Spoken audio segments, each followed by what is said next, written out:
The night was quiet in a way only old history can be, soft, sleepy, and wrapped in the kind of silence that makes even your own breath sound too loud.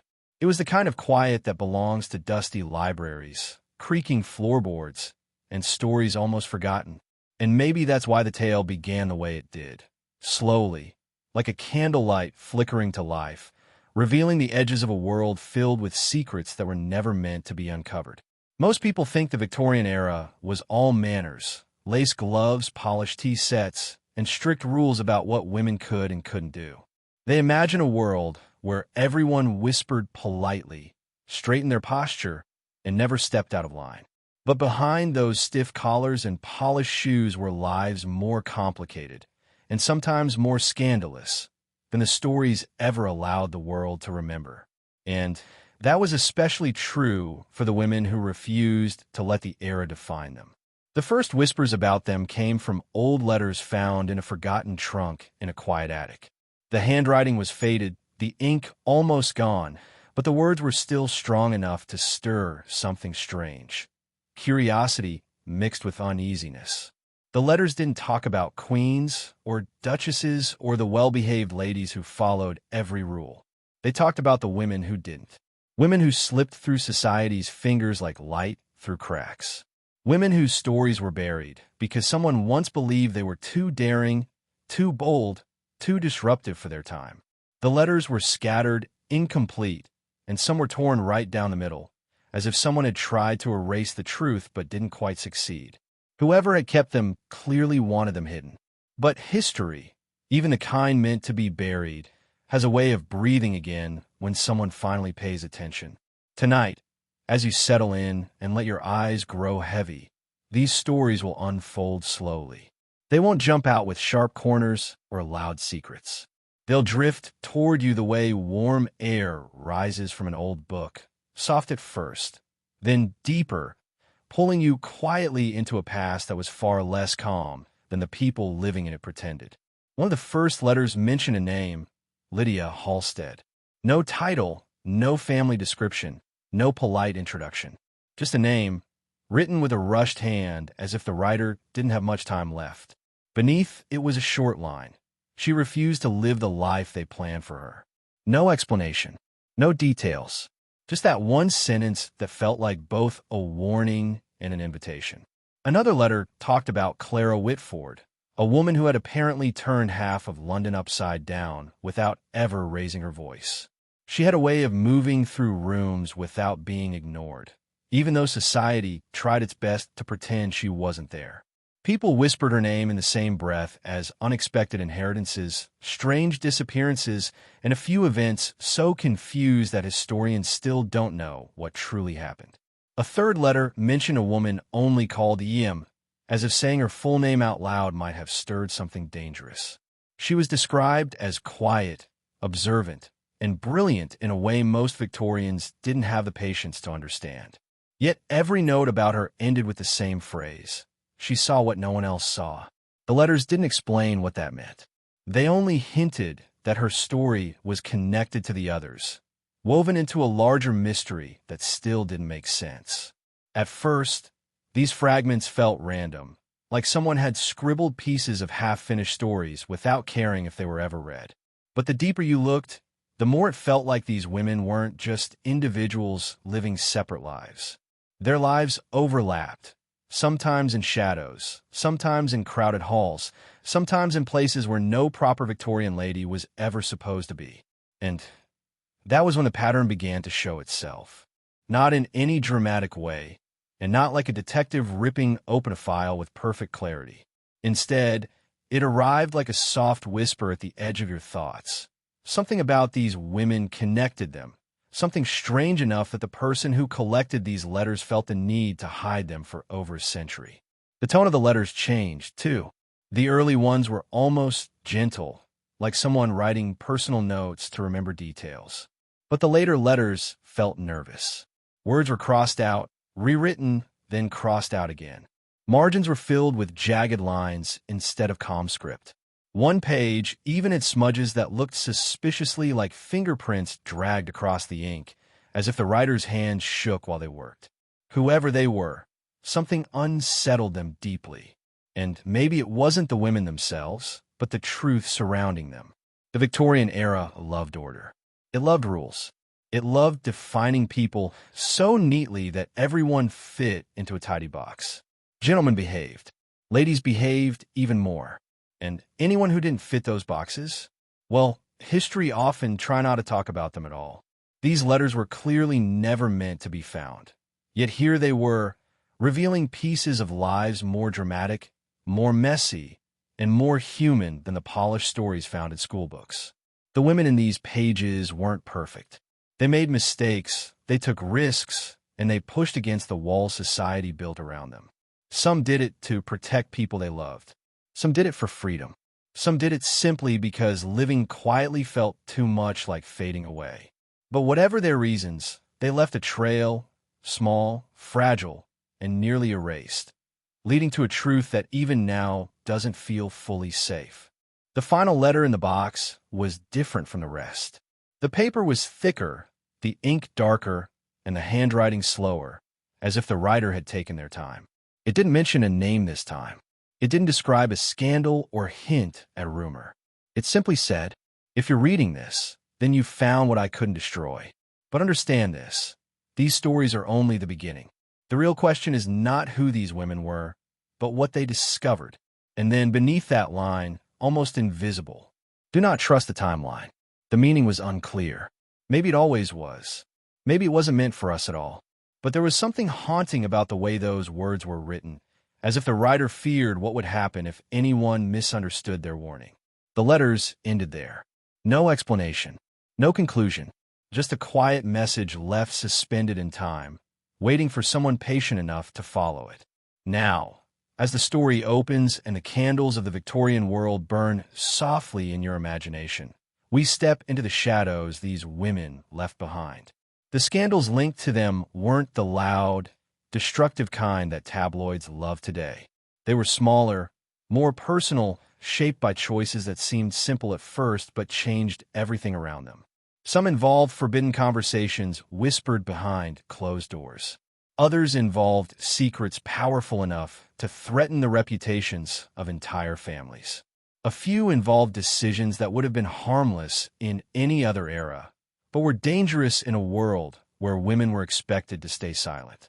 And somewhere between the lines of these stories lies the mystery the letters never fully explained. You might think you're drifting towards sleep, but stories like these have a way of pulling you just awake enough to wonder what really happened. The Victorian era wasn't what it pretended to be, and these women weren't who history said they were. Their scandals weren't simply gossip. They were warnings, hints, and pieces of a puzzle that still doesn't have all its edges. As we move deeper into their world, one question remains. If these women saw something other people missed, something large enough to tie their lives together across time, what exactly did they uncover? And why did someone try so hard to hide it? The answers don't begin here, but you're closer than anyone has been in over a century. Just beyond this moment, the first truth waits. And it's not as quiet as it seems. Just beyond this moment, the first truth waits, though it doesn't rush forward all at once. Instead, it reveals itself the way fog drifts through an empty street, soft, slow, and strangely determined. Before long, you begin to feel the shape of something larger forming around the edges of these letters, something hidden beneath the ordinary routines of Victorian life. It began with a house, not a grand mansion or a palace, but a simple row house tucked into a quiet London street, where lamplight always seemed a little dimmer than everywhere else. The letters didn't mention who lived there, only that the place played some part in bringing the women together. It wasn't clear whether they met inside it or whether the house merely sat close to the path they each eventually walked. But the writer circled its address 3 times, almost nervously, as if the house itself held memories too delicate to describe. The street around it was the sort of place people passed through without noticing. Horses pulled carriages over the cobblestones, leaving echoes that faded slowly in the early evening. Bakers closed their shops, sweeping flour from doorsteps. Families hurried home before the fog thickened. Nothing about it felt unusual, and maybe that's why it became such a perfect place for secrets. Ordinary streets often hide the most extraordinary stories. One letter described a night when Lydia Halstead walked past that house for the first time. She was bundled in a pale wool coat that didn't quite fit her, as if it had once belonged to someone else. The writer didn't say where she was going, only that she stopped for a long moment at the edge of the street, watching the windows of the house flicker with warm yellow light. The way it was written made it sound like she wasn't sure whether to approach or turn back. Lydia wasn't the type of woman Victorian society celebrated. She wasn't wealthy or connected or particularly polished. What made her unforgettable was something quieter, an unspoken stubbornness in her heart that refused to let her settle for the life others tried to press onto her. She wasn't loud, but she wasn't submissive either. She moved with the calm of someone determined to carve out her own story, even if she didn't yet know how. The letter never explained why the house mattered to her that night, but it hinted at something strange. There was a note scribbled in the margin. This was where she hesitated for the first time. The words felt heavy, as if the writer knew that moment mattered more than anything Lydia did afterward. Another letter described Clara Whitford's connection to the same street. Clara was the opposite of Lydia in almost every way. She came from a family that loved appearing proper in public, even though half their lives were tangled in private arguments and unspoken resentments. Clara grew up learning how to smile at strangers and how to keep her real thoughts hidden behind soft eyes. It made her adaptable, quick, and harder to read than anyone realized. She was the kind of woman people underestimated, which turned out to be her greatest advantage. She used it quietly, slipping into conversations she wasn't supposed to hear or gatherings she wasn't meant to join. People rarely noticed her until long after she had understood more than they wanted her to. Clara didn't just pass through the quiet London street.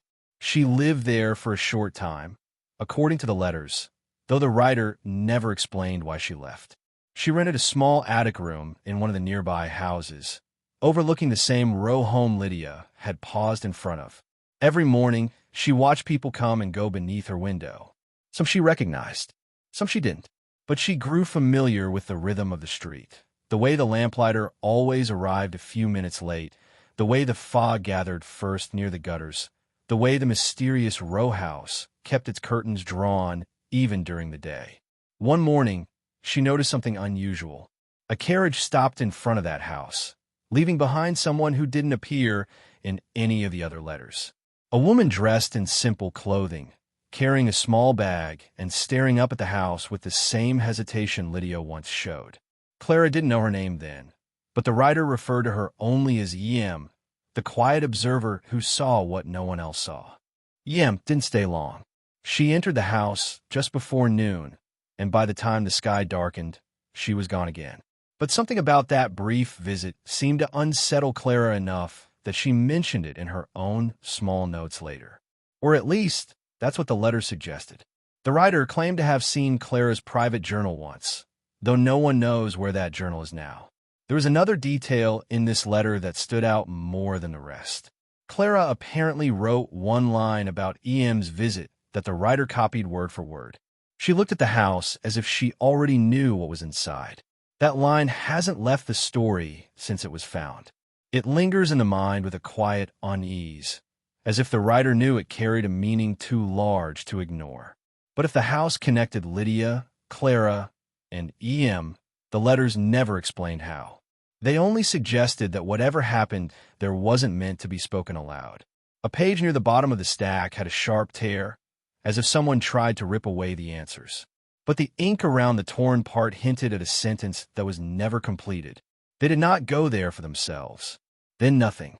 A blank that hangs like a breath left unspoken. It's possible the writer didn't know the full truth. It's also possible they knew too much and decided the only safe thing was to leave the page incomplete. In the Victorian era, danger didn't always arrive with violence or noise. Sometimes it arrived in the form of reputation, whispers, or the quiet fear of being misunderstood. Secrets were a kind of currency, and these women seemed to carry more than most. Another letter moved away from the house entirely and focused on the era itself, as if the writer wanted to remind anyone reading that context mattered as much as the people in the story. The Victorian era, despite its polished image, was filled with contradictions. Streets were overcrowded, yet people often felt isolated. Wealth was celebrated, yet poverty was everywhere. Morality was strict, yet hidden scandals shaped the lives of those who pretended to uphold it. Women especially lived at the center of these quiet contradictions. They were expected to be calm, obedient, and predictable. But the real Victorian women, the ones not captured in portraits or polite diaries, were far more complex. Some ran businesses quietly. Some wrote books under borrowed names. Some challenged the rules without ever raising their voices. And some, like Lydia, Clara, and E.M., left behind traces that seemed almost too intricate to be coincidences. Toward the end of this particular letter, the writer included a strange observation. They claimed that these women's stories became tangled in a way that didn't match the usual flow of events. They used the phrase unusual timing, though they didn't explain what made the timing unusual. But there was one more detail at the bottom of that page, circled 3 times just like the address of the mysterious house. It said, "Only when the last woman arrived did the truth begin to shift." There was no name attached to this final woman. No description. No hint of when she appeared in the story. The letters simply acknowledged that her presence changed everything. It raises a quiet question you can almost feel forming, even as your mind drifts through all these fragments. Who was she? And why was her arrival the moment everything began to unravel? The letters don't answer that yet. They only prepare you for the moment her shadow steps into the story, soft, sudden, and carrying the weight of a truth these women never meant to uncover alone. And somewhere, still waiting in the margins, the warning repeats itself like a whisper caught in time. Do not trust the timeline. The writer of the letters repeated that warning so many times that it no longer felt like advice. It felt more like a fear they carried with them, something they couldn't shake no matter how many pages they tried to fill. Do not trust the timeline. The words showed up in margins, between lines, even on the backs of pages where nothing else was written, as if the writer believed that the order of events mattered less than the strange way they seemed to echo one another. It became harder to ignore the feeling that these women were connected not by coincidence or chance, but by something quietly deliberate, something that moved through their lives without announcing itself, something that brought them to the same street, the same house, and, eventually, the same strange uncertainty about the world around them. The next letter in the stack felt different immediately. The handwriting was tired, heavier, and the ink blotched in a few places where the pen must have paused for too long. The paper smelled faintly of smoke, though it wasn't burned. It carried the sense that the writer had been sitting near a fire, writing late into the night, alone with thoughts they weren't sure they should record. This letter didn't mention Lydia or Clara. It focused entirely on E.M. According to the writer, E.M. was seen often in places that didn't match her quiet nature. She appeared at public lectures hosted by philosophers, even though women weren't encouraged to attend. She stood at the back of museum exhibits long after closing hours, as if the curators didn't realize she was still there. She was spotted near construction sites where new buildings were rising, watching workers assemble beams and stone as if she were studying something more than the architecture. E.M. didn't behave in any way that would have been called scandalous by Victorian standards. She wasn't loud, didn't dress boldly, and didn't cause trouble. But she carried a sense of awareness that unsettled people without them knowing why. Even the writer admitted that E.M. had a presence that made conversations quiet down when she entered a room, not out of disrespect, but out of something closer to curiosity, or maybe unease. The writer described one encounter with her in particular. It happened in early spring, when the air was cold enough to make breath visible. Yem walked along a narrow path behind a marketplace, carrying a small leather notebook under her arm. The writer followed a few steps behind her, pretending to browse stalls so they wouldn't be noticed. They claimed that E.M. stopped suddenly, turning her head as if she heard something nobody else could. She stood still for a long moment, her eyes drifting across the rooftops and chimneys. Then she whispered something the writer couldn't fully hear. They believed it was a date, a number spoken so quietly that it dissolved into the cold air almost immediately. But the writer also believed that whatever she whispered wasn't meant for anyone nearby. It was meant for something else, something the writer didn't dare explain. The letter ended with a short note. She knew before the others. She always did. The next page shifted again. The handwriting changed completely, as if someone else had taken over. This writing was smoother, calmer, and more patient. There were no rushed lines, no jagged margins, no uneven strokes. The words flowed in a way that suggested the new writer wasn't as afraid as the first. At least, not yet. This writer described an evening when Lydia and Clara crossed paths without realizing it. Lydia had arrived at a small bookshop on the west side of the city, looking for work. Clara, on the other hand, had stepped inside to escape a sudden burst of rain.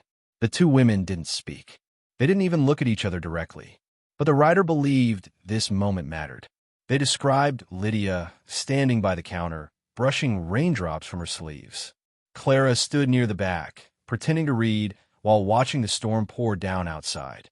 For a brief moment, the shop grew quiet.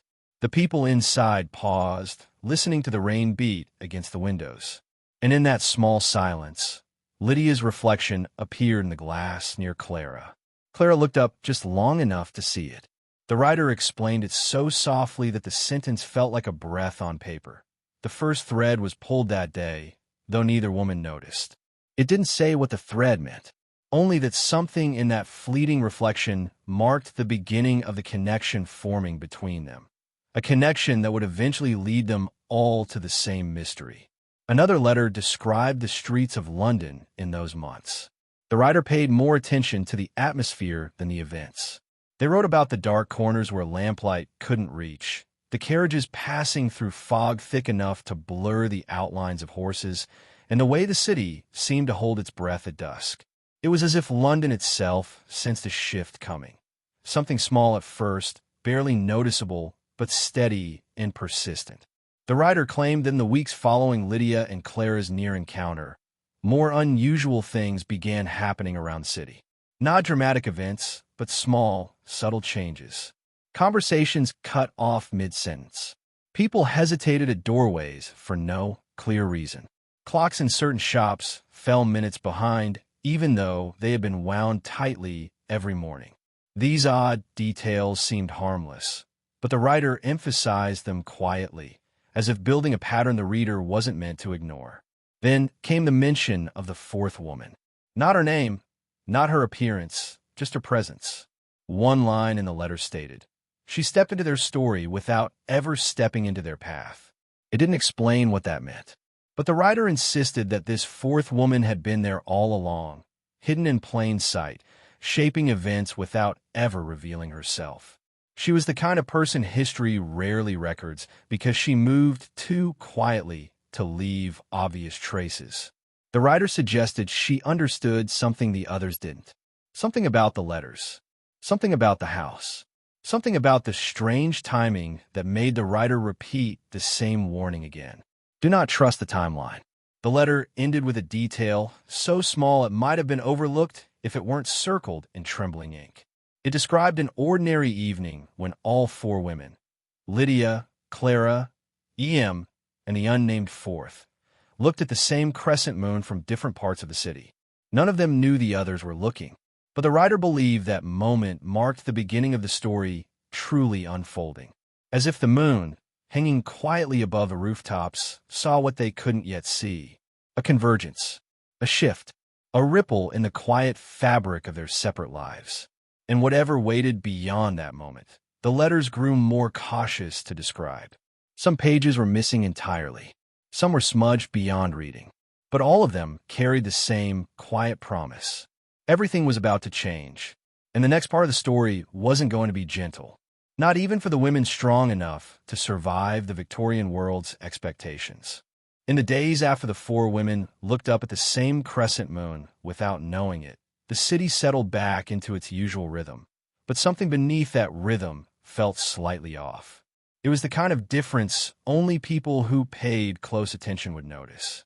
A street quieter than usual. A familiar shopkeeper closing early for no clear reason.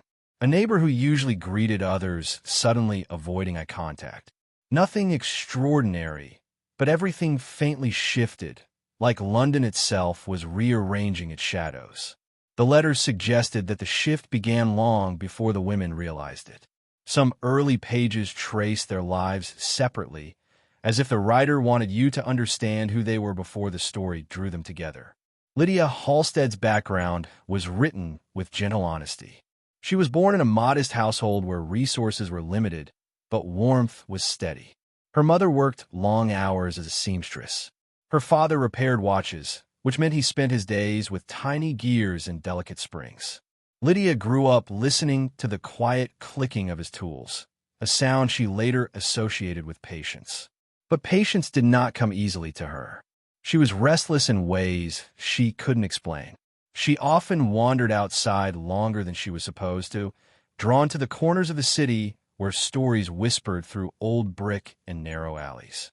She didn't break rules on purpose. She simply moved toward anything that made her feel alive. And London, in its own subtle way, kept calling her forward. One letter described an evening when she slipped out to watch a street performer, a man who balanced glass orbs on his fingertips. When one orb fell and rolled across the street, Lydia caught it before it shattered. The crowd cheered, but what she remembered wasn't the applause. It was the strange feeling of holding that cool, smooth orb in her hands, as though it carried the weight of something larger. She never said why the moment stayed with her, only that it reminded her of a truth she couldn't name.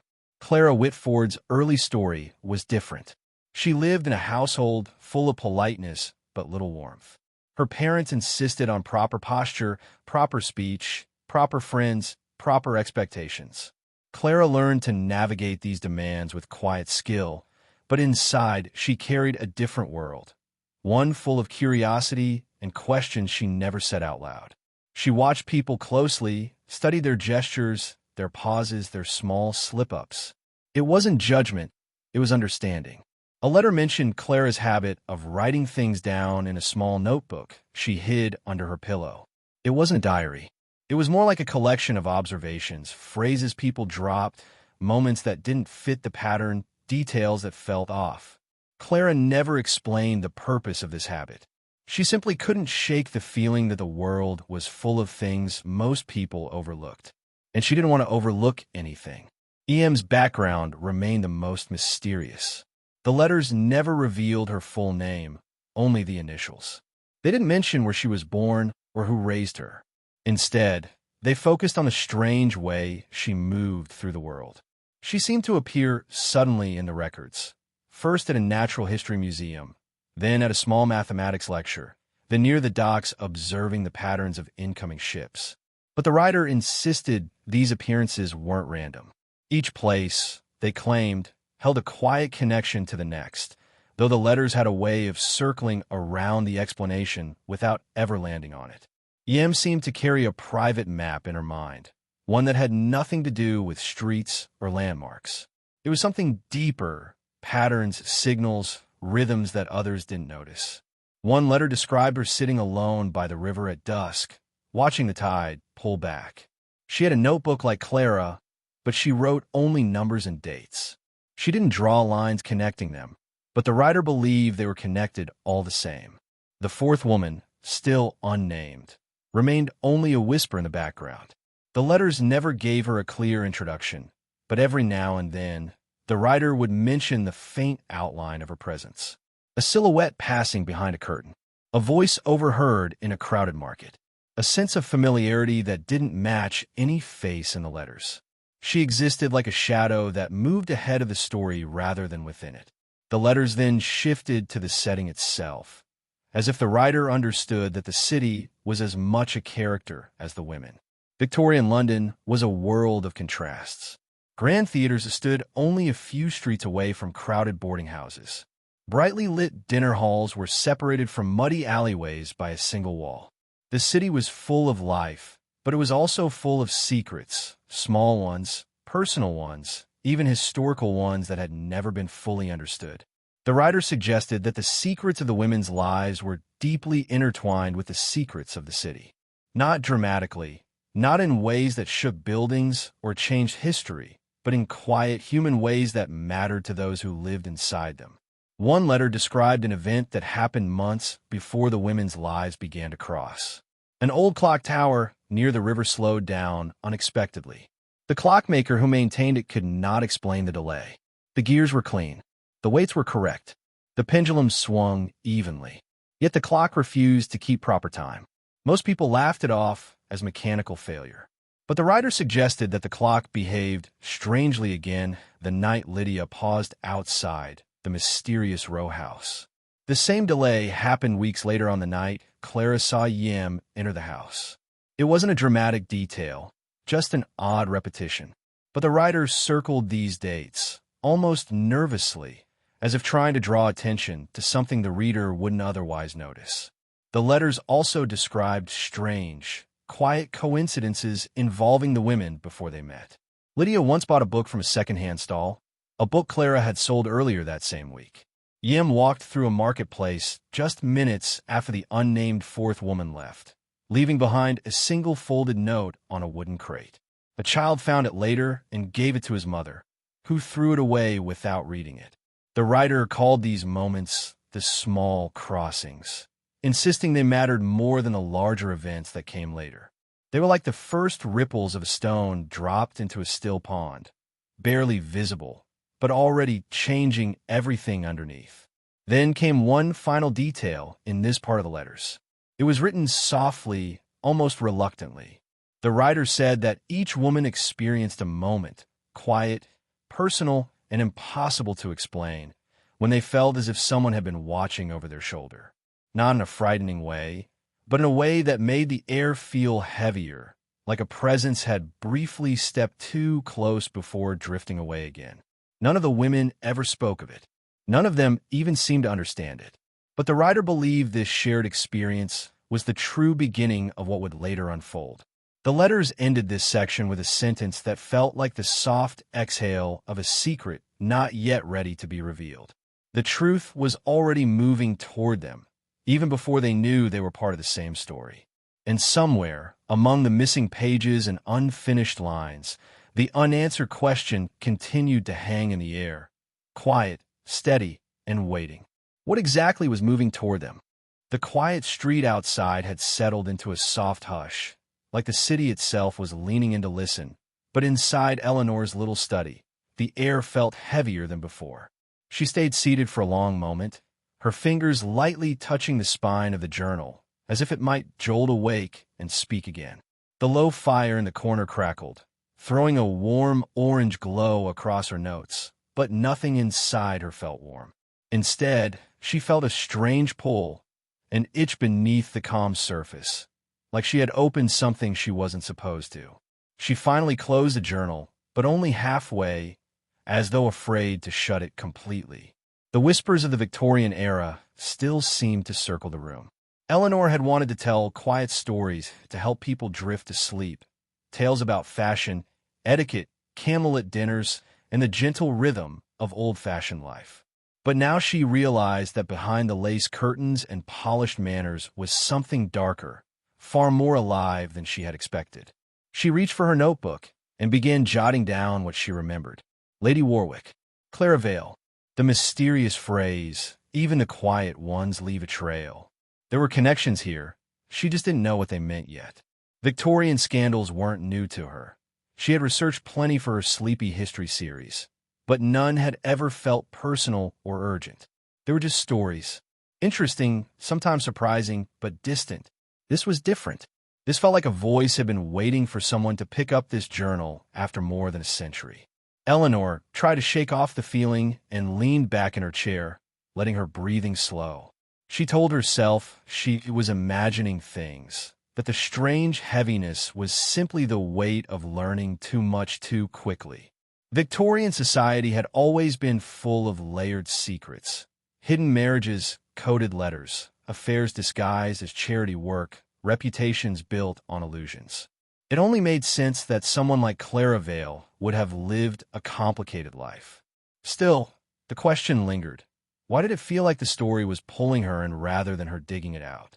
She stood and crossed the room, opening a window to let in the cool night air. It rushed in with a soft sigh, brushing the edges of the journal still lying open on the desk. The cool breeze helped grounding her. She looked out at the city lights below, each window glowing like a lantern. People were probably curled up on their sofas right now, sipping tea or scrolling through their phones, waiting for her next calm history episode, expecting something peaceful, something slow, something that would let them drift into sleep. And yet here she was, feeling like she had stepped into a story with no clear path back out. She returned to her desk, determined to calm herself by focusing on the research. Background first, she murmured. Find the context. Ground the story. She flipped through her reference books, pulling out notes she had saved on Victorian society, especially the role of women behind closed doors. The era was known for its strict expectations, gentle behavior, soft voices, controlled emotions, and impeccably maintained reputations. But beneath that polished surface, many women were living double lives. Some fought quietly for rights they were never supposed to want. Others manipulated social circles to gain influence. Some used charm as their form of power, while others used intellect, secrecy, or strategy. Society believed these women to be harmless or delicate, but history often revealed something far more complex. As Eleanor reviewed what she had researched before, she found interesting parallels to Clara Vale. The social pressure, the need to appear perfect, the unspoken expectation that women behave flawlessly, even when life around them was anything but orderly. It made sense that someone like Clara might have sought freedom in whatever way she could. Maybe she wasn't scandalous by nature. Maybe she simply refused to let the world define her. Eleanor began writing again, letting the words flow naturally, focusing on setting up context for her viewers. She wanted them to understand how the Victorian world worked, how every whisper carried weight, how a single rumor could end a woman's social life faster than a financial disaster. Suspicion was currency. Secrets were weapons. Appearances were everything. The more she wrote, the more she felt the story deepening in ways she hadn't planned. Background details began weaving together unexpectedly, like Eli had been nudging her toward these threads long before she opened the journal. She found herself scribbling down questions in the margins. Why did Clara's name keep appearing in references she hadn't connected before? How many of these scandalous women were actually misunderstood? And why had Eli framed the journal as if it were a warning? The clock on her desk clicked softly, each second stretching slower than the last. Eleanor paused and glanced around the room again, suddenly feeling watched, not in a frightening way, but as if history itself was paying attention. As though the women she was writing about were relieved someone was finally willing to look past the surface and hear their stories properly. She took a deep breath and reminded herself she still needed to approach this carefully. The goal was still to create a calm, gentle story that people could listen to at night. A story rich in detail, full of atmosphere and intrigue, without crossing into anything graphic or unsettling. YouTube guidelines had shaped her voice over the years, and she had learned how to walk that line well. Suspense without danger, mystery without distress, tension without shock. She couldn't let her imagination run too far. She needed to stay responsible. But the moment she thought that, the journal's page fluttered again, though the window was barely open now and the wind had quieted. Eleanor stared at the page as a chill ran up her spine. She slowly reached out and pressed it flat with her fingers. The ink, faded and thin, looked almost alive in the firelight. She wondered what Clara Vale would think if she knew someone in the future was reading her private memories, piecing together her tangled life one sentence at a time. Was she trying to be understood? Or was she trying to keep something hidden? Eleanor didn't know yet. That was the part she needed to uncover next. She picked up the journal again, letting her eyes fall on the last line she had read earlier. The handwriting looked rushed, less elegant than the previous entries, as though Clara had been writing quickly or nervously. There was a note in the margin Eleanor hadn't noticed before, a faint scribble barely legible. It said, "If anyone finds this, be careful whom you trust." The room went silent again. Eleanor froze, her breath catching just slightly. She leaned closer to make sure she wasn't misreading it. The words were truly there, soft, faint, but very real. She looked toward her door, as though expecting someone to be standing there, even though she lived alone. Nothing but quiet greeted her.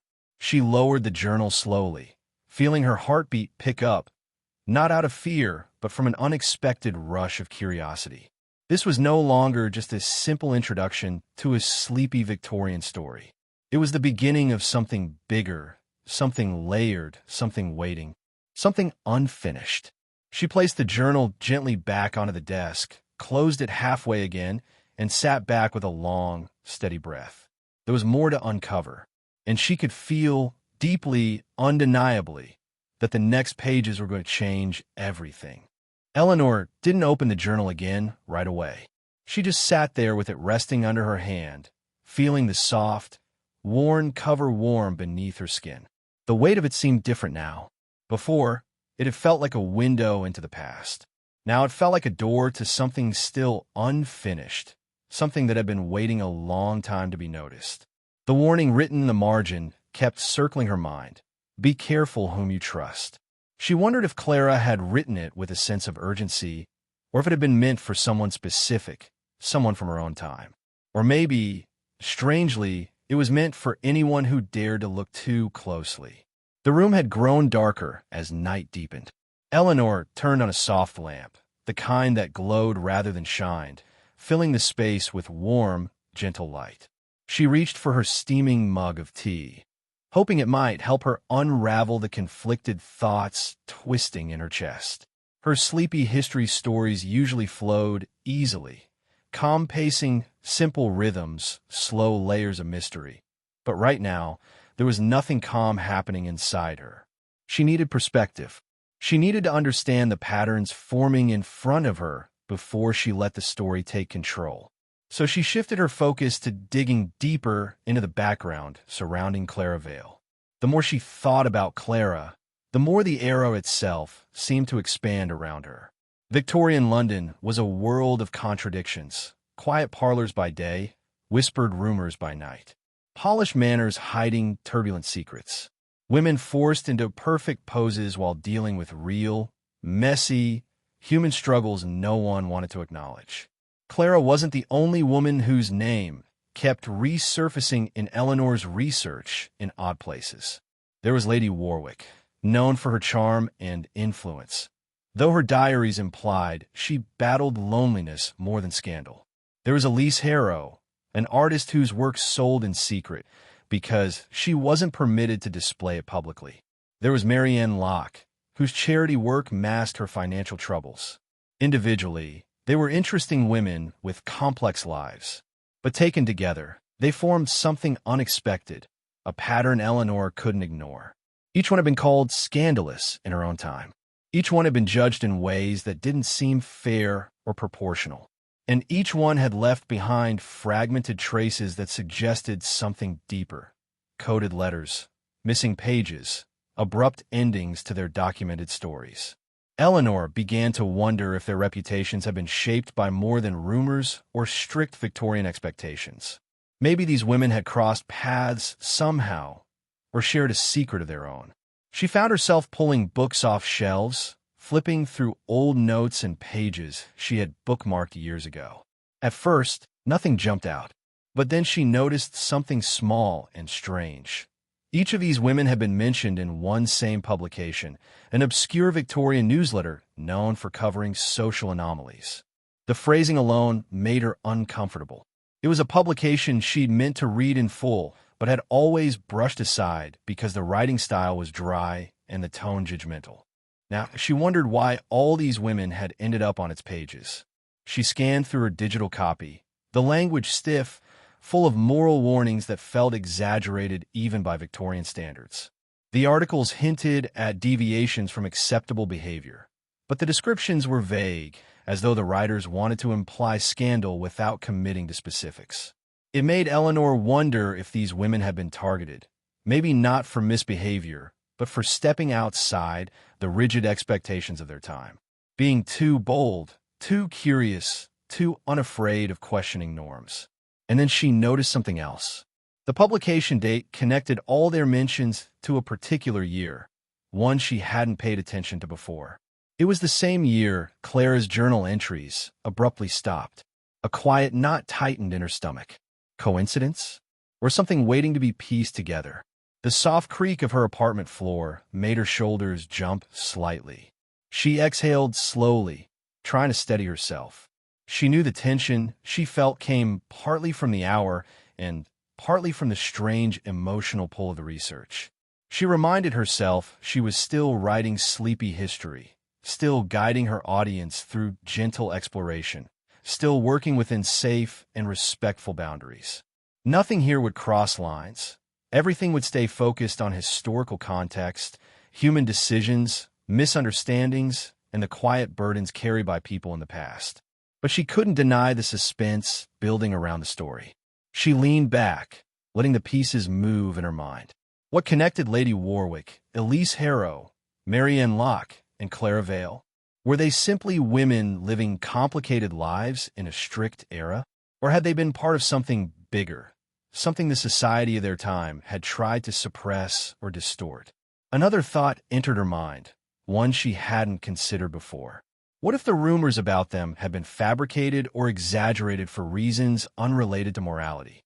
What if there had been someone whose interest, political, social, or financial, benefited from painting these women in a bad light? Someone who gained influence by controlling narratives? The idea felt too modern, yet history repeated similar stories often. Powerful people shaping public perception to maintain control was not new.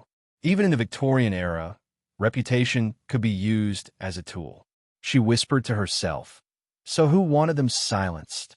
The journal on the desk seemed to sit heavier with that question in the air.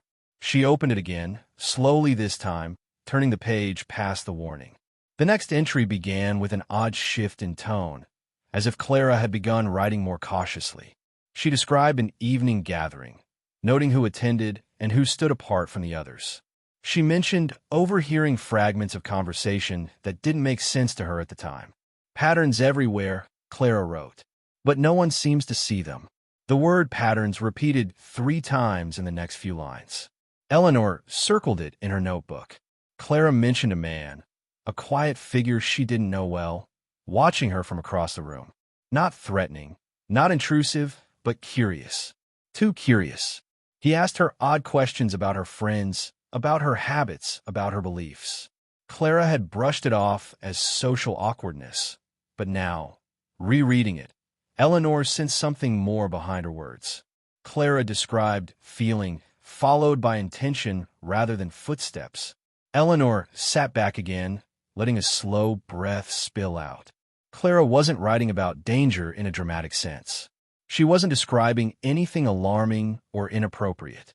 But she was describing the feeling of being observed in a way she couldn't explain, a way that made her cautious, a way that made her start paying attention, a way that made her write warnings in the margins of her journal.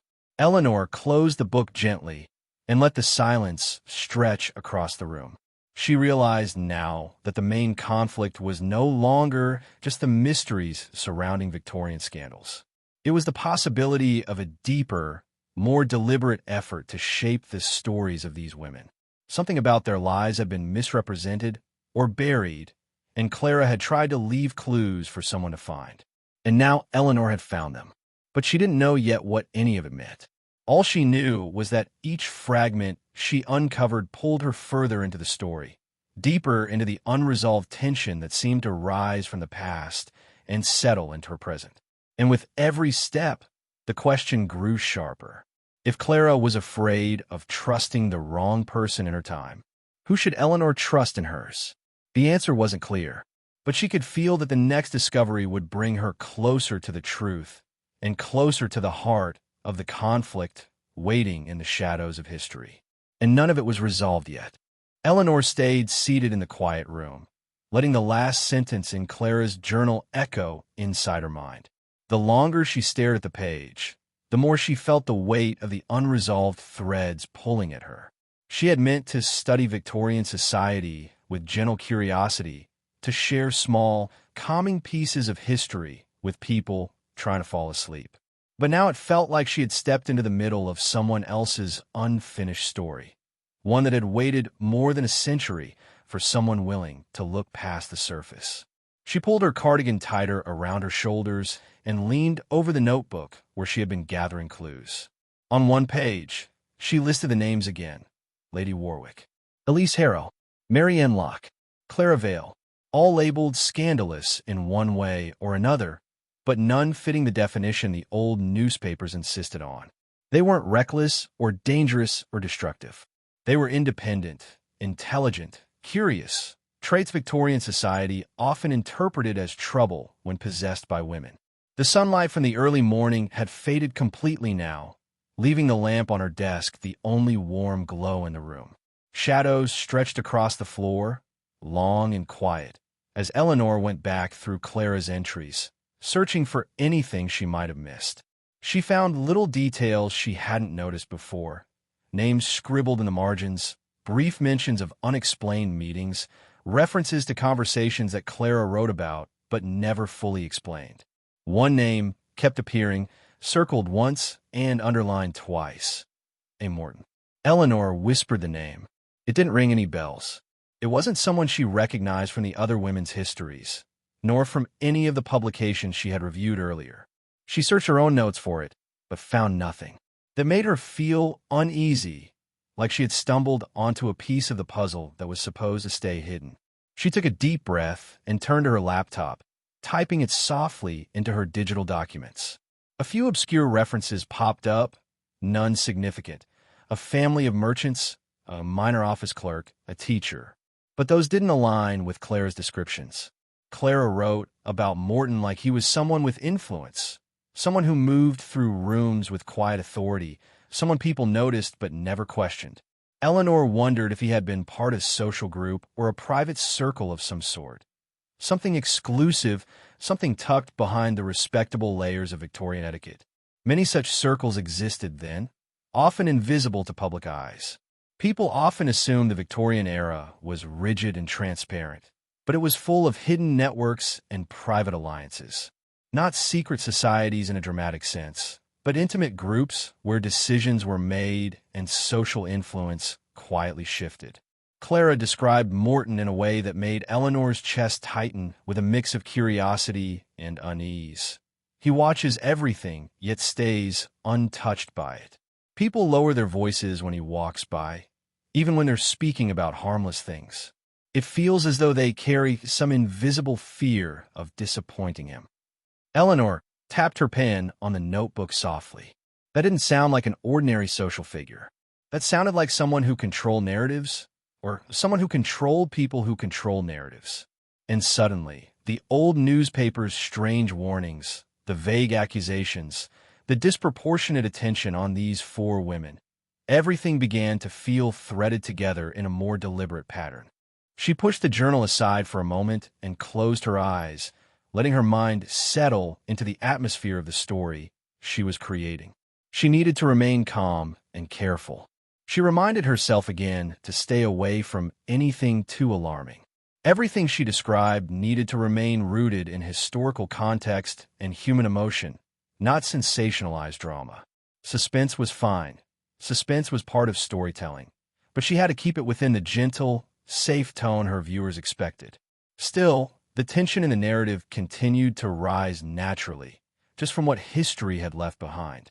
When Eleanor opened her eyes again, she found herself thinking not just about the women, but about the men around them. Victorian society didn't give women many tools to protect themselves, but men often had endless social shields. Morton, whoever he was, might have been one of those men, someone whose influence allowed him to shape stories and reputations in ways others couldn't challenge. She turned back to Clara's journal and kept reading. Another line caught her attention, almost as faint as the earlier warning. "E. said he is not what he appears. I hope she is wrong." Eleanor paused. Who was he? Elise Harrow? Lady Warwick? Or someone else entirely? She felt the puzzle tightening, the edges becoming clearer, even though the center was still missing. If the women had been connected through someone like Morton, perhaps the sudden end to Clara's journal wasn't a coincidence. Maybe she stopped writing because something shifted in their lives. Maybe someone discouraged her from documenting more. Or maybe she simply realized the risk was too high. Eleanor didn't want to jump to conclusions. She carefully wrote down possibilities without assuming anything. Maybe the group shared a disagreement. Maybe someone moved away. Maybe illness or family obligations forced Clara to stop. Victorian life could change suddenly, and not always because of dramatic reasons. But the warning, "Be careful whom you trust," kept echoing in her mind. She stood and stretched, letting her shoulders uncoil before walking toward her bookshelf to pull out one of her older research journals. This one focused more broadly on Victorian power dynamics. She flipped through until she found a section she faintly remembered writing years ago, notes on how reputations could rise or fall based on alliances, gossip, and quiet social pressure. Women with influence were sometimes celebrated and sometimes targeted, depending on who they aligned themselves with. She began wondering whether Clara and the others had aligned themselves with the wrong person without realizing it. Perhaps Morton had shown interest in them or their ideas, and later, for reasons unknown, had turned the public narrative against them. She returned to her desk and sat slowly, feeling a subtle shift in her understanding. The main conflict she thought she had identified, how society judged these women, was only part of something larger. There was a deeper current moving beneath the historical surface, something involving relationships, power, misunderstandings, and a fragile line between reputation and ruin. She picked up Clara's journal again and read the next entry. This one described an evening gathering where Clara felt a sudden divide among her friends. Lady Warwick avoided her eyes. Marianne kept glancing at the door as though waiting for someone. Elise was unusually quiet. Clara wrote that she couldn't understand the mood.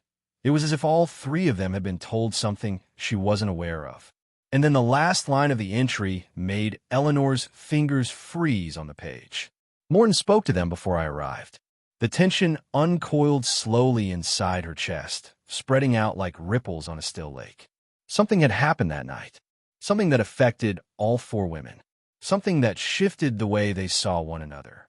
Eleanor exhaled, barely realizing she had been holding her breath. She grabbed her notebook and wrote quickly, trying to capture every angle she could think of. The subplots were beginning to bloom, all interconnected, all fueled by quiet social forces, all pushing the main conflict deeper. And she still had no answers yet, just questions. Questions stretching into the shadows of history. She leaned back, letting the journal rest in her lap as the suspense settled in the room like a soft, steady fog. She didn't know where this story would lead next, but she could feel it tightening with every clue. And she knew, without any doubt, that she was still far from solving any of it. The story wasn't ready to give up its secrets yet. Eleanor rubbed her eyes, trying to steady herself before diving back into the next part of Clara's journal. She could feel the story gathering weight, the kind that settled behind her ribs and made her chest expand with a mix of curiosity and unease. She wasn't imagining the shift in tone anymore. Clara's entries felt tighter, more deliberate, almost as though she were writing while watching the door, aware that someone might walk in at any moment.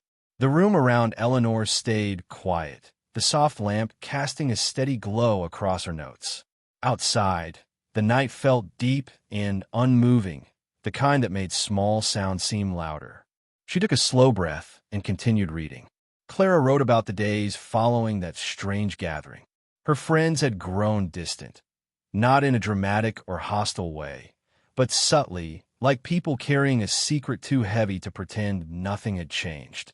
Clara described how Elise avoided certain topics, how Lady Warwick suddenly pushed back invitations, and how Marianne seemed nervous any time Clara mentioned walking to the market alone. It made Eleanor feel an odd ache in her chest. She knew how painful that kind of quiet distance could be. Nothing said aloud, nothing explained, but everything shifted. Clara wrote with the soft sadness of someone who didn't understand why the people she cared for were pulling away. Eleanor whispered into the still room, "You didn't deserve that." She felt silly talking aloud, but something about Clara's voice made the past feel close enough to touch. As she read on, Eleanor found a new entry that stopped her breath for a moment. Clara mentioned seeing Morton again, this time not at a gathering, but outside, near a park gate where she usually walked on sunny afternoons. She wrote that he looked surprised to see her, as though he hadn't expected anyone to be out. He greeted her politely, almost warmly, but Clara noted a strange detail. He positioned himself, so she had to turn her back to the street while speaking to him. She wrote, "Something about the moment felt arranged." Eleanor let that settle. The words weren't accusing. Clara didn't suggest danger or wrongdoing, but she felt something, a shift, a pause, and Eleanor trusted that feeling.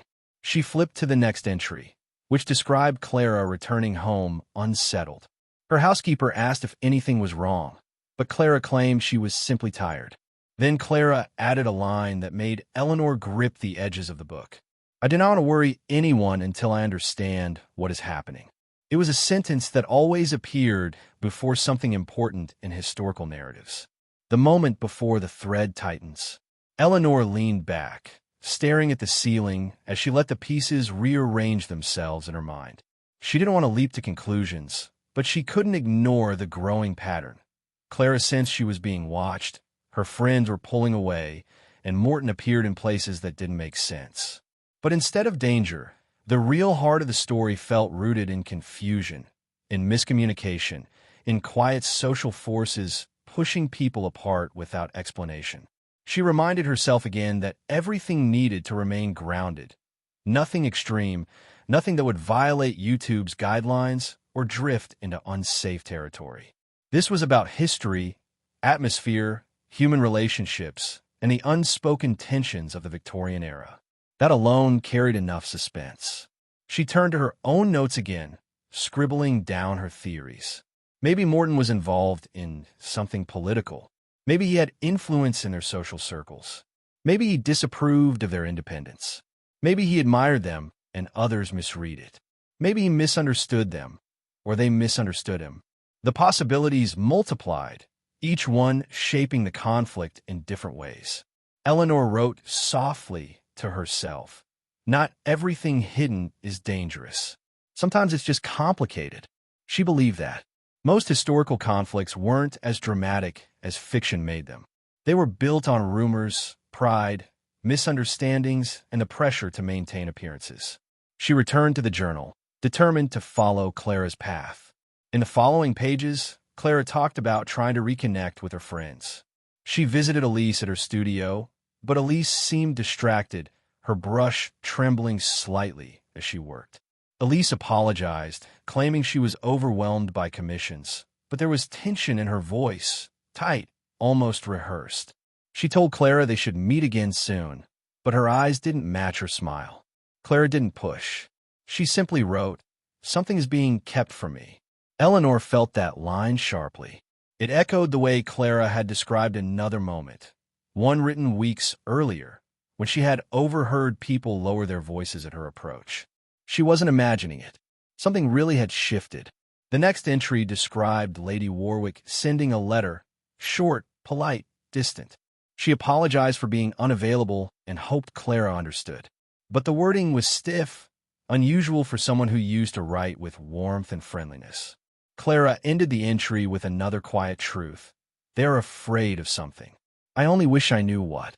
Eleanor felt a heaviness wash through her as she read that. Clara wasn't dealing with a simple misunderstanding. Her friends weren't avoiding her because of a small dispute or a temporary mood. They were afraid of something that connected all of them, something that had changed them overnight. Eleanor stood and walked to her kitchen, pouring herself a glass of water to clear her mind. She took a few sips and leaned against the counter, staring at the soft glow of the lamp back in her workroom. The suspense wasn't forced. It came naturally from the fragmented bits of Clara's world. Returning to the desk, she opened her laptop and began tracing the timelines of the other women again. Something had happened in that same year. A shift in social circles, whispered rumors spreading in gatherings, sudden changes in behavior. Some people stopped attending events altogether. A few took long trips out of London. One moved to the countryside abruptly, all within the same 3-month period. Eleanor's heartbeat slowed as she recognized the pattern forming. Not a dramatic one, but a subtle, human one. Fear spreading quietly through social networks, one conversation at a time. But fear of what? She went back to the journal. Clara's next entry was shorter, almost hesitant, as though she wasn't sure she should write it. She described a small envelope left at her doorstep. No name, no seal. Inside was a folded slip of paper with a single sentence. You should stop asking questions. Eleanor felt the breath catch in her throat. Not because the note was dramatic. It wasn't. It was vague, non-threatening in tone, almost gentle. But vague warnings carry their own weight, especially in a time when reputation was fragile and privacy was nearly non-existent. She closed the journal and rested her hand on it, feeling the slow thump of her pulse echo beneath her palm. The conflict had deepened. The subplots were widening, friendships strained, social pressure tightening, an anonymous message arriving without explanation. But nothing was resolved. Nothing was clear. The tension was still rising, soft but steady. Eleanor looked at the journal again, unsure if she was ready for whatever came next. Yet she knew she had to turn the page. Because Clara's story wasn't finished. Because none of the women's stories were finished. And whatever waited in the next entry was pulling her forward, whether she was ready or not. The forest path grew darker the deeper they walked, even though the sky above was still bright with afternoon light. It felt as if the trees themselves were shutting them in, closing slowly and quietly like a hand curling into a fist. Elias kept glancing over his shoulder, as if expecting the shadows to move. Lena walked beside him, her breath shallow, her fingers brushing the rough bark whenever she needed to steady herself. Neither of them talked much now. The silence wasn't peaceful. It was tight, charged, and full of the mystery that had been building since the moment they arrived in the old village. They could still hear the faint echo of the stories the elders had told them, stories about disappearances that were never solved and footsteps heard long after anyone should have been walking. The wind kept threading through the branches, whispering in a way that felt almost like speech. Every time it happened, Lena's shoulders tensed a little more. She wasn't the type to scare easily, but something about this place was different. Something about this part of the investigation felt heavier, like they were finally standing close to the truth, but also close to something they weren't supposed to see. Elias picked up the small lantern they had brought, raising it higher.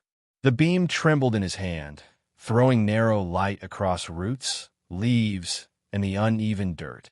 The keywords of danger, unknown paths, and hidden secrets kept turning in his mind, as if reminding him of what they came here for. Still, that didn't make his heart beat any slower. He felt it pounding at the base of his neck, loud enough that he wondered if Lena could hear it too. Somewhere far behind them, a branch snapped. It was just one sound, small and harmless on its own, but in that quiet it felt like a warning. Lena froze first. Elias did too, holding the lantern still. Neither of them turned around immediately. They stood in place, listening, waiting. The forest went still again, almost too still, as if everything around them was listening back. "We keep moving," Lena whispered finally, and though her voice was low and calm, there was a tight strain beneath it. They walked again, but now their steps were softer, slower, as if the ground beneath them could betray their presence. The trail narrowed. For a moment, the sun couldn't get through it all. They walked through a pocket of darkness so complete that the lantern felt useless. Elias kept his other hand outstretched, brushing leaves and branches just to feel the space around him. Then, without warning, Lena stopped again, not because of a sound behind them this time, but because something ahead caught her eye. A faint glimmer, like metal reflecting light. She stepped closer. A hook? A hinge? No, not metal, glass. Half buried, coated in mud, but clearly shaped. She crouched and dug around it until the object came free. A piece of broken lens. Not for nature. Not from debris. This belonged to someone. She held it up. Elias, this is from a camera. His heart dropped.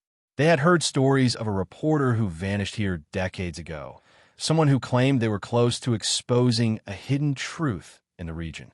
This could be a piece of that, or someone else entirely. Either way, it meant they were on the right trail, but it also meant the missing weren't missing by accident. Elias didn't say anything. He didn't have to. The two exchanged a look, one full of realization and dread. The world around them seemed to shift, as if the forest walls had moved a little closer. They kept the broken lens, placing it carefully in Elias's backpack, then pressed forward. Their footsteps now felt like intrusions. Every crunch of leaves sounded too loud. Every breath felt like it could call attention to them. They were no longer just searching. They were trespassing into someone's secret. A faint smell drifted in the air as they kept walking. Something sharp and earthy, almost metallic. Lena noticed it first and whispered, "Do you smell that?" Elias nodded, but didn't say anything. The scent reminded him of wet stone, but mixed with something else he couldn't name. Then they reached a clearing. The light hit them again, bright and sudden, and for a moment it felt relieving, until they noticed how unnaturally circular the space was, as if shaped, designed. The ground inside was packed smooth, with no leaves, no footprints, nothing disturbed. But in the center sat something that made both of them step back. An old wooden structure, almost like a shrine, but too crude and broken to be sacred. Pieces of rope scattered around it, frayed and dangling. The air around it felt colder. Not freezing, just wrong. Elias walked around it carefully, forcing himself not to look away. Lena stood near the edge of the clearing, scanning the trees. Her instincts felt louder now, urging her to stay alert. She kept thinking of the villagers' stories, how people came here searching for answers and never returned. How the forest always seemed to take back anything that got too close to uncovering its secrets. Elias crouched near one of the ropes, touching the frayed ends. The fibers looked weathered, but they weren't ancient. Someone had used this recently. Someone who didn't want to be found but was definitely still around. He stood again, his throat tight. That was when Lena noticed it. On one of the trees at the far side of the clearing, something faint but deliberate had been carved into the bark. She walked toward it slowly, eyes narrowing as she reached out to trace the shape. It wasn't a symbol. It was a number. 3, she whispered. Elias turned sharply. Another sequence? She nodded. The earlier markings they'd found near the riverbank had numbers 2, 2, 5, 7, random on their own, but clearly meaningful. This one felt fresh, newly carved, which meant whoever was leaving them wasn't just alive. They were close. A sound vibrated through the clearing then. Not a snap this time. Not the wind. A slow shuffle. Something stepping lightly, carefully, somewhere behind the tree lean. Lena's breath caught. Elias tightened his grip on the lantern. Neither of them moved. The shuffle stopped. The forest held its breath with them. Then a second sound, soft, nearly silent, but unmistakably human. They were not alone. Elias slowly reached into his pocket, pulling out the small voice recorder they'd brought for documenting clues.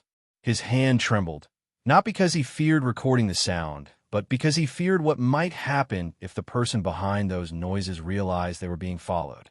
The keywords danger, mystery, forest secrets, and hidden truth kept circling in Lena's mind like warnings. The shuffle came again, this time to their left. Then again behind them. It wasn't one person. It was more than one. Or one person moving fast. Or something else entirely. Elias backed toward Lena. She didn't take her eyes off the trees. Something moved between them, just a flicker, a blur. But enough to confirm it. They were being watched. The clearing suddenly felt too open. Too vulnerable. Elias, Lena whispered, barely moving her lips. We need to... Before she could finish, a voice spoke from the tree lean. Low, calm, close. You shouldn't have come here. The lantern shook in Elias's hand, and the forest finally answered back. The voice didn't echo. It didn't need to. It slid through the clearing like it already belonged there, quiet but heavy enough to pin both Lena and Elias in place. The trees swallowed the words, carrying them just long enough for the meaning to settle into Lena's spine. Whoever was hiding among the shadows wasn't guessing. They knew exactly who the two of them were, or at least why they were here. Elias barely breathed. He held the lantern tight, though the thin metal handle felt slippery now. He tried to spot movement between the branches, but the light didn't reach far enough, and the shadows seemed to shift in ways that made no sense. He could feel Lena inching closer until her shoulder brushed his. She didn't move any further. She didn't dare. Another sound followed the voice, a slow step, crunching lightly against the forest floor. But there was something careful in the way it moved, as if whoever stood there wanted them to know they were being approached, but only just enough to build fear, not to attack. It was controlled. Too controlled. "Who's there?" Lena called out, her voice steady but soft. She didn't shout. Her instincts warned her not to. This place wasn't meant for shouting. It felt like sound itself could turn against them. No one responded at first. The forest waited with them. Even a wind seemed to pause. Then the voice came again. "Turn back, while you still can." Elias felt a thin chill race across his skin. The words weren't angry. They weren't even threatening. They were almost regretful, as if the speaker truly believed he was helping them by warning them away. Lena didn't buy it. She stepped forward just slightly, her eyes fixed on the dark space between the trees. "We can't turn back," she said. "People are missing. Someone left signs. We know there's more hidden here." Her words seemed to stir something. A few leaves drifted down from above, though no wind touched them. Elias swallowed hard.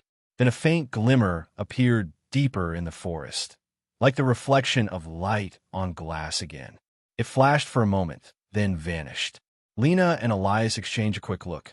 Whatever, or whoever, was watching them wasn't alone. Elias took a cautious step forward. "We don't want trouble," he said carefully. "We just want answers." Silence followed, long enough that he wondered if the voice had left them entirely. But then another step sounded from the opposite side of the clearing, as though someone or something was circling them from different angles. The forest felt crowded now, full of unseen eyes. "You won't find answers here," the voice murmured, closer this time, as if shifting position. "Only what was left behind." The wording tightened the knot inside Lena's chest. "Left behind by who?" she asked. Silence again. Then Elias realized something. The voice wasn't echoing, but it had a strange tone to it, slightly strained. Not like someone who lived freely here, but someone who was trapped in it too. Someone caught in the same mystery. He took another breath, his voice steadier. "If you know something, tell us. Please." Before the voice could reply, a sharp crack split the quiet. A branch snapped, not from weight or pressure, but like something had fallen. Hard. Lena's head whipped toward the sound. Elias raised the lantern instinctively and froze. Something hung from a tree branch not far from them. A smooth, round object swaying gently. He stepped closer, and the light revealed what it was. A camera. Not just any camera, an old, dust-covered model, cracked down the side. The same kind that belonged to the reporter who disappeared years ago. And it hadn't been there a moment ago. Someone had placed it. Recently. Deliberately. Lena's breath hitched. The camera swung slowly, as if pushed by an invisible hand. The lens was shattered, jagged edges catching the lantern light. Elias stared at it, unable to look away. "It's the same kind, the same make," he whispered. "But how?" The voice cut him off. "You're already in deeper than you understand." This time, it came from somewhere far closer, maybe 10 feet away. Lena spun around, her eyes darting between tree trunks, searching desperately for a silhouette. Her heartbeat thudded loudly in her ears. Then something happened that made her take a step back without meaning to. Multiple voices whispered at once. Not loud, not clear, like echoes layered over each other, coming from different parts of the forest. Words she couldn't understand. Sounds that didn't feel right, like they were stretched or bent. The forest itself seemed to breathe with them. Elias felt the air change. Thicker, colder. He grabbed Lena's arm. She didn't pull away. The whispers rose, then fell, then rose again, almost rhythmic, almost purposeful. The clearing felt like the center of something, something alive and old and hidden. Keywords like danger, ancient secrets, mysterious forest, and unanswered truth flickered through their minds, uninvited. Then, through the layering whispers, that single voice, the original one, spoke again, cutting cleanly through everything else. If you keep going, you won't leave with the truth. You won't leave at all. Elias felt his chest tighten. He didn't want to admit it, but part of him believed the warning. Lena's jaw clenched, her determination battling with the instinct to retreat. She whispered to him, "He's trying to scare us off." But that camera didn't hang itself. Elias nodded, but his eyes were still scanning the trees. The shadows seemed to move on their own now, as if the figures watching them had no need to hide anymore. He tightened his hold on the lantern, though the small circle of light suddenly felt useless. Lena took one slow breath. "We're not leaving," she said aloud, her voice firmer. "Not until we know what happened here." The forest reacted instantly. The whispers stopped. Every sound cut out. Even the leaves froze mid-sway. Then from somewhere behind them, a long, scraping noise echoed. Metal against rock, slow and deliberate. Elias turned sharply, the lantern swinging toward the sound. But the trees looked still, untouched. No movement, no figure. Then the scraping came again. Closer. Lena stepped back until she and Elias were almost back to back. Her breathing grew faster, but she kept her eyes wide open. Whatever was approaching wasn't rushing them. It was taking its time, as if it wanted them to feel it coming. Elias whispered, "Lena, something's wrong with this place." She nodded. "I know." He swallowed. "But we can't run, not now." She nodded again, slower. Then the scraping stopped. A moment later, something slid out from behind a tree at the far end of the clearing. Not a person, not an animal, an object. A metal lockbox, dented, rusted, with mud streaked across the top. Pushed or dragged into view by someone they still couldn't see. And on the lid, scratched in deep, jagged strokes. Another number, the number 3. Then the voice whispered one final time, closer than ever before. "It's too late to turn back now." Elias stared at the lockbox, the lantern shaking slightly in his hand. He could see the mud smears, the rust, the dents, but nothing about it seemed ordinary. The number scratched on the lid glimmered faintly in the light, as if daring them to open it. Lena stepped closer, her eyes fixed on the box, her mind racing. Something about the way it had been left there didn't feel random. It had been placed for them to find, but by whom and why? Before either of them could speak, a sudden movement from the tree-line made them both freeze. The shadows shifted again, this time faster, sharper, more deliberate. Then, as if the forest itself had exhaled, a figure stepped into the clearing. Elias squinted, trying to make out the shape in the dim light. The figure was tall, draped in dark clothing that blended into the trees, their face obscured by a hood. They didn't approach directly. Instead, they paused a few meters away, just beyond the reach of the lantern. "You shouldn't touch that," the figure said, voice calm but edged with authority. It wasn't the same one as before, though.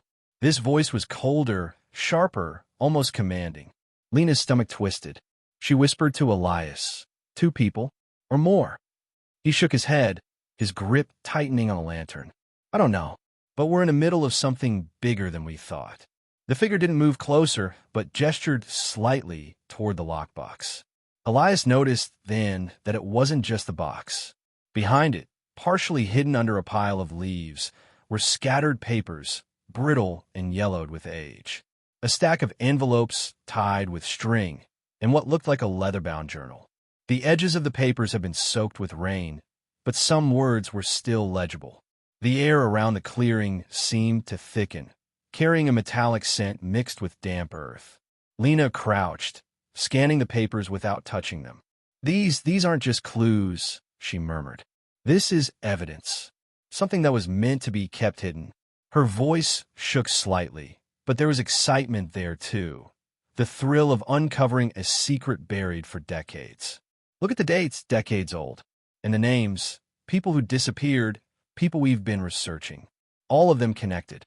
Elias leaned closer. "It can't be a coincidence," he said. "Someone organized this, left it here for us, or maybe for someone else. And now we found it." The figure remained silent, just watching, unmoving. The air felt taut, stretched across every branch and leaf in the clearing. Then, suddenly, the hooded figure shifted, and for a brief second, the moonlight caught the edge of their hood. Elias blinked, certain he recognized the shape. Not fully, not clearly, but it was familiar in a way that made his chest tighten. A face he had seen in old photographs. Faces connected to the reporter who disappeared. Faces connected to rumors long whispered in the village. "You shouldn't be here," the figure said again, softer this time, almost like a warning. "You don't understand the full risk." Lena straightened, fists tightening at her sides. "We understand enough. We know things have been hidden. We know people have disappeared. And we're not leaving until we see the truth." Her voice carried a quiet defiance that made even Elias startle. She was willing to confront the unknown, even in a place where fear had been cultivated for decades. The figure exhaled slowly, a sound that seemed more like resignation than threat. Then, in a movement almost too fast to follow, they stepped to the side. A second figure appeared behind them, older, hunched slightly, carrying something metallic in their hands. The glint of light reflected off it. Another lockbox, smaller, tightly locked, the edges of the metal scratched as though it had been dragged over rocks. Elias's eyes widened. "Two lockboxes?" he whispered. "Two sets of evidence." The first figure nodded once, almost imperceptibly. Then, with a swift motion, both figures retreated a few steps into the shadows, leaving the two lockboxes and the papers exposed. The forest seemed to close in again, as if swallowing the figures with it. One of the voices murmured something, indistinct, like a fragment of a sentence lost to the wind. Lena bent closer to the papers, flipping one open. Her eyes widened as she read. "Elias, these aren't just documents about missing people. They're plans, diagrams, locations, correspondences, all connecting the disappearances. And it's not random. Someone orchestrated all of this, deliberately." Elias swallowed hard. "And the people who left this, were they trying to hide it or reveal it?" Lena shook her head. "I don't know, but they wanted someone to find it eventually. Maybe they knew only outsiders could understand what was really happening." The wind shifted, rustling the papers across the clearing. One envelope slid near Lena's foot, and she bent to pick it up. On the top, in fading ink, was a single word. "Watch." Her breath caught. Elias felt his stomach turn. That wasn't a warning for them to stop. It wasn't a threat either. It was a signal, a promise that someone, or something, was still watching, waiting for the right moment to act. Then Lena noticed something else. A thin piece of string tied around one of the papers stretched toward the trees. She followed it with her eyes, realizing that it wasn't tangled naturally. It had been intentionally anchored, leading somewhere deeper into the forest. Elias followed her gaze. "They're guiding us," he said quietly, almost in disbelief. "Or luring us." The first figure's voice whispered again, impossibly close this time, though Elias couldn't see anyone. "You don't know what you're walking into." Lena swallowed, but didn't move back. "We do now. We'll find out." Elias glanced at the papers, then the two lockboxes. His pulse raced faster. "If we open them, we could be stepping into the heart of something dangerous." "Exactly," Lena said, her eyes narrowing. "And that's why we have to do it. Someone hid this for a reason, but someone else clearly wants it uncovered. That means it matters. That means we're close." Elias exhaled, nodding reluctantly. Every instinct screamed for caution, for retreat, for survival. But every part of him, the historian, the seeker of truth, the part that had carried him through years of research, knew she was right. They couldn't leave now. Not when the pieces were here, exposed, and demanding to be connected. And then it happened. The second lockbox slid slightly, as if nudged by invisible hands. The papers on the ground rustled, though no wind stirred. The forest seemed alive, watching them, reacting to their choices. Elias and Lena froze. Whatever was happening in this clearing had escalated beyond ordinary mystery. The stakes had shifted. No longer was this just a search for missing people or hidden secrets. This was a confrontation with a network, a design, and possibly even forces that had kept this forest and its dark truths intact for decades. Lena whispered, almost reverently, "We've crossed the point of no return." Elias's hand tightened on the lantern. "And whatever happens next, we can't go back the same." The forest held its breath with them. The hidden watchers, the lockboxes, the papers, the whispered warnings, all were conspiring to pull them deeper into a truth that could change everything. And in that moment, the clearing no longer felt like a place of discovery. It felt like the threshold of a climax they weren't yet ready to face, but were inevitably heading toward. Every shadow, every rustle, every whisper had led them here, and the forest was waiting. Lena knelt beside the first lockbox, her fingers hovering over the rusted clasp. Elias stayed close, lantern steady in his hand, though his pulse hammered in his ears. Every instinct screamed caution, yet curiosity, that insistent, dangerous pull, was stronger. The air around them felt electric, the forest stretching tight, as if it knew something monumental was about to unfold. "You ready?" Lena asked, her voice low but steady. Elias hesitated, then nodded. They had already crossed too many invisible lines to turn back now. Whoever had left these lockboxes had meant for someone to find them, and they were the ones who had answered the call. The clasp gave with a sharp click, the lid creaking as it opened. Inside were stacks of papers, bound in faded ribbons, their edges worn with age. Alongside them lay small objects, a locket, a torn photograph, a key that glimmered faintly in the lantern light. Lena picked up the photograph first. The image showed 3 women in elaborate Victorian gowns, standing together in front of a grand estate. Their faces were smiling, almost serene, but their eyes held something deeper. A subtle tension, a shadow in the gaze that spoke of secrets kept, promises broken, or warnings unheeded. Elias leaned in, examining the locket. Opening it, he found a miniature painting inside, a tiny, detailed portrait of a woman, young and elegant, her expression solemn yet defiant. He felt a chill crawl down his spine. The keywords that had been circling in his mind for weeks, hidden networks, missing people, Victorian secrets, tangled together now. These women were not just names in old newspapers. They were pieces of something far more intricate. Lena unfolded a ribbon-bound stack of papers and began reading aloud. Her voice trembled slightly at first, then grew steadier as she went on. Letters, correspondence between these women and someone named A. Morton. Her brow furrowed. He's been part of this all along. Elias's stomach twisted. Morton, the name that had appeared in Claire's journal, the man described with influence and subtle authority. If these letters were genuine, if they were more than rumor, then Morton wasn't just a shadow in the background. He was active, intentional, perhaps even orchestrating the tension that had fractured friendships and obscured the truth for decades. "What do they say?" Elias asked quietly. Lena's fingers traced the faded ink. He was manipulating situations, trying to control the outcomes of their lives, writing to guide them, to warn them, maybe even to threaten them without being obvious. But it's confusing. Some letters seem protective, others almost dangerous. She swallowed.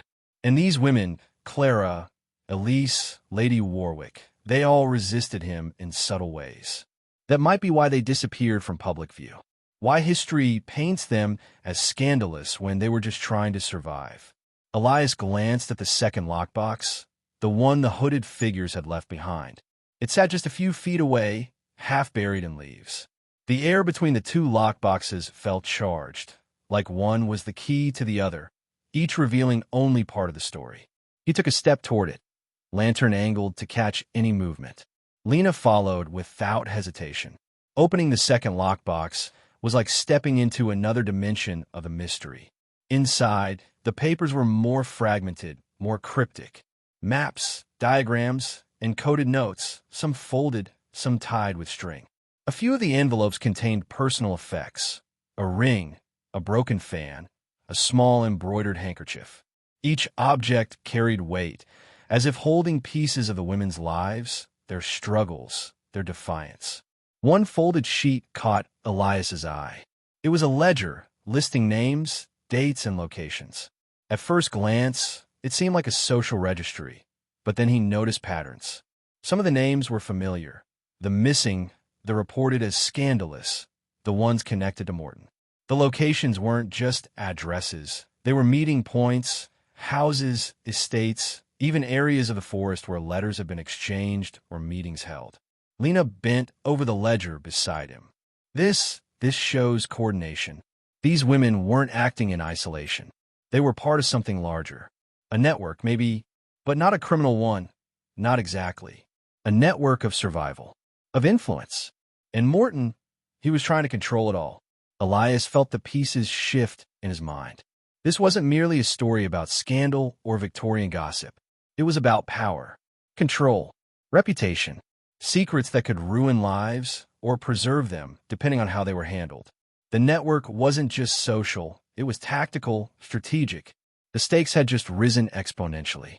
As they continued to examine the papers, Lena froze. Elias followed her gaze.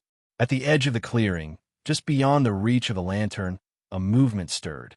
Shadows, shifting with a precision that made both of them tense. And then, the most chilling realization hit them. There was more than one pair of eyes watching. Not just the hooded figures. They had retreated, but someone or some group had been observing every move, leaving clues strategically. Whoever orchestrated this had been thinking ahead for decades, anticipating discovery. Lena whispered, "They're still here. They know we're close to understanding." Elias nodded, the weight settling in his chest. "And that means they'll do whatever it takes to stop us, or to guide us where they want us to go." A sudden snap echoed through the forest, a branch breaking underweight. Both spun toward it. Then came a soft, deliberate chuckling, low and almost inaudible. It carried through the trees, curling around the clearing like smoke. Neither Elias nor Lena could see the source, but the sound was unmistakable. Amusement. Someone, or something, was pleased they had arrived at this stage, and yet wanted them aware that the next step was dangerous. "Lena," Elias murmured, "this isn't just a forest. This isn't just a mystery. Whoever set this up, they're testing us, pushing us, waiting to see how far we'll go." She swallowed, her eyes locked on the papers and objects scattered before them. "We've come too far to stop now," she said. "We need to see this through, even if it means everything changes when we do." Elias glanced around the clearing. The trees seemed to lean closer, the shadows thickening. Every sound was amplified. The rustle of leaves, the snapping of twigs, the soft wind whispering through the branches.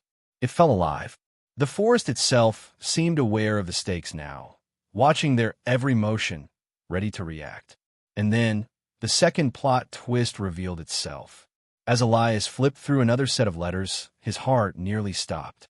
One of the envelopes contained a photograph, not old, but recent. Crisp, detailed. It showed a figure standing at the edge of a clearing, hooded, watching a camera set on a tripod. But what made it shocking was the unmistakable silhouette of one of the women, Clara. Alive, or at least recently alive. Lena's eyes widened. That can't be. She's supposed to be gone. Missing for decades. Elias shook his head, staring at the photograph. It is her. There's no doubt. Someone has been keeping her hidden. Or she's been part of this all along, more involved than anyone realized. The forest seemed to tighten around them, the shadows moving as if reacting to their discovery. The whispered voices returned, layered now with urgency, though still unintelligible. They weren't alone. The watchers, the orchestrators, the ones who had carefully left the lockboxes, they were close, waiting to see what the two outsiders would do next. Lena closed her eyes for a moment, grounding herself. We're in the middle of something bigger than we imagined. The stakes, they're higher than anyone could have predicted. And now we might be part of it. Elias nodded, feeling the full weight of what she said. This was no longer just a search for answers. They were in the heart of a living, breathing secret. A network spanning decades, tied to Morton, the missing women, and perhaps even forces they couldn't yet comprehend. The lockboxes, the letters, the photographs, they were only the beginning. Every choice they made from this point forward would matter. And the forest, with its shadows and whispers, seemed to lean closer, ready to reveal the next piece of the puzzle, but only at the cost of rising danger. Lena's hand hovered over the ledger. "We need to follow the connections," she said. "Every name, every place, every note. That's the only way to understand what's really happening." Elias's grip on the lantern tightened. "And if we're wrong? If someone's been leading us into a trap?" She looked at him steadily, eyes sharp. "Then we deal with it. But we can't stop now. Not when we're this close." A sudden rustle behind the second lockbox made them spin. The shadows shifted, and for an instant, a figure stepped into view. Tall, silent, cloaked in black. The wind carried a whisper, unmistakable this time. "You've gone too far to turn back." And the forest held its breath, leaving Elias and Lena poised on the edge of the climax, where the next discovery could change everything, and the secrets of the past were finally ready to confront the present.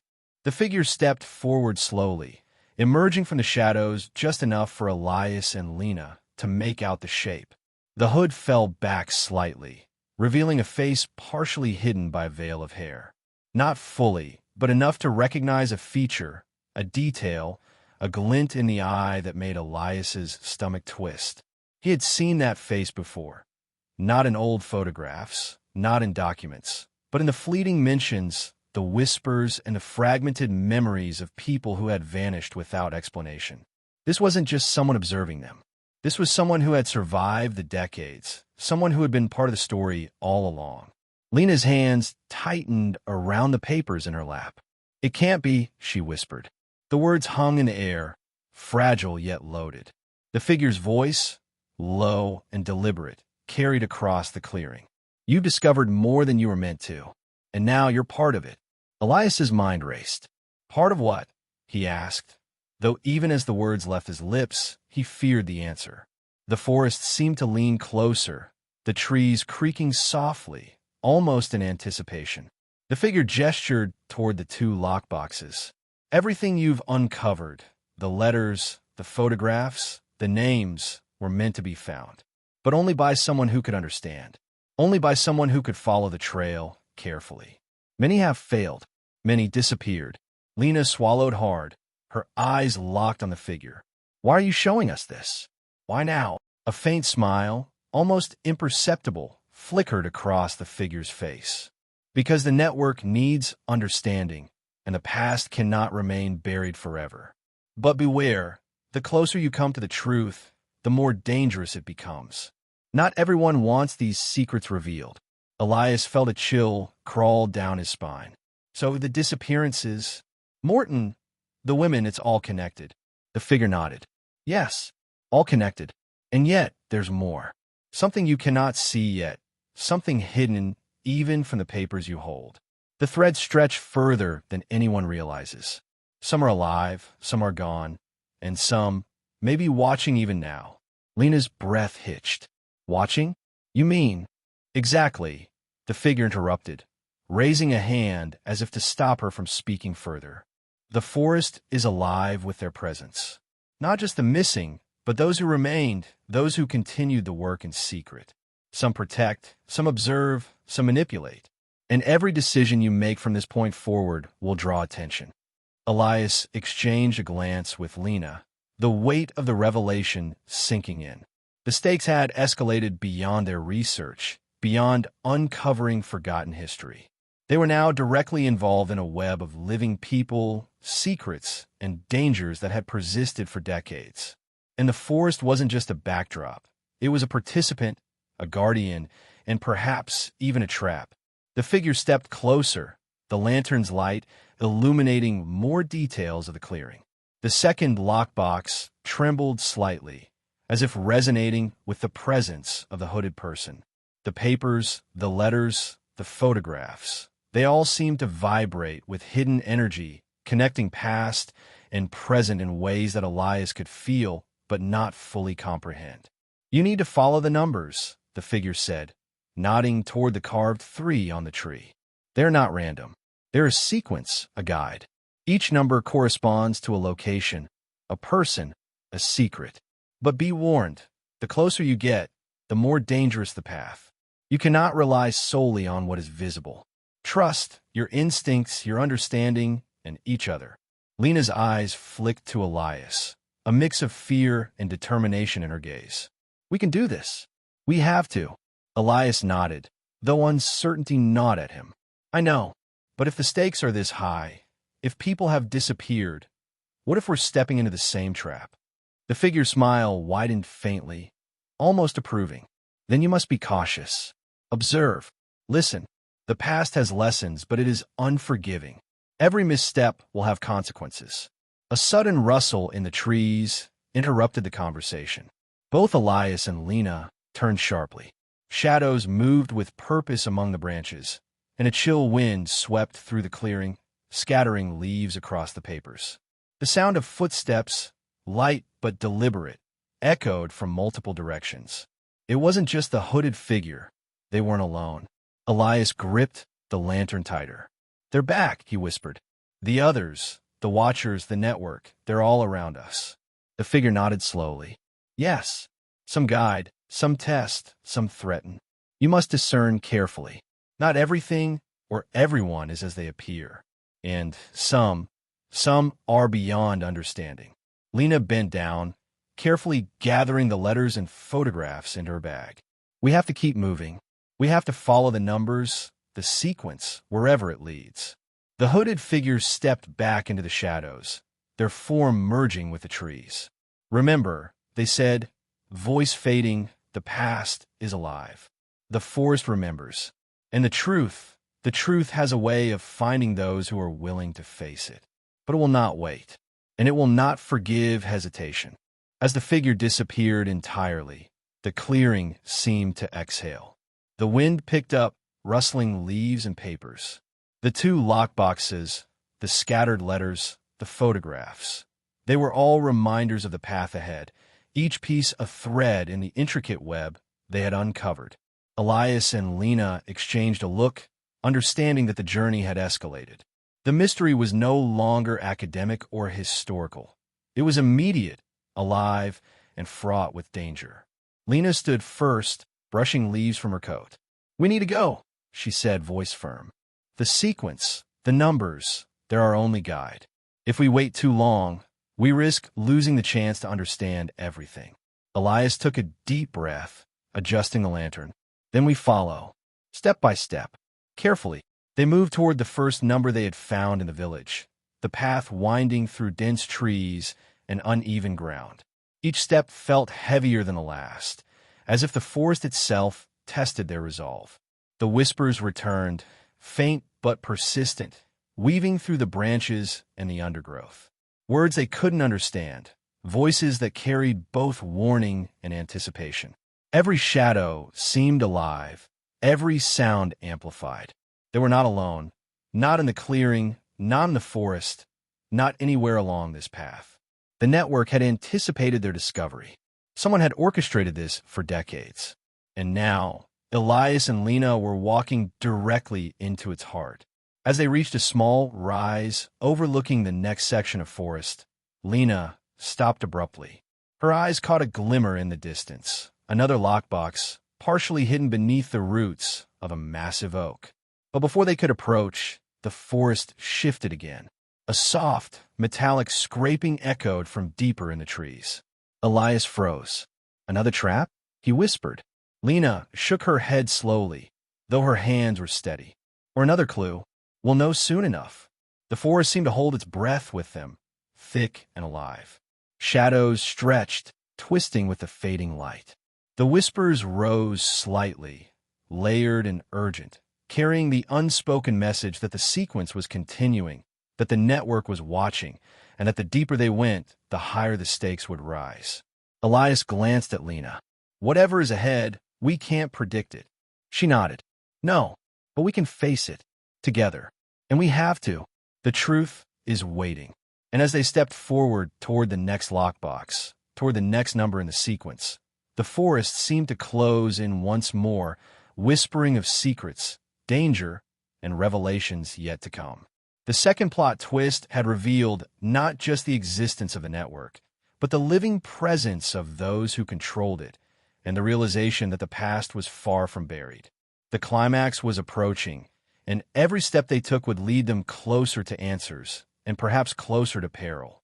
The forest stretched ahead, dark and mysterious, each tree a sentinel, each shadow a warning.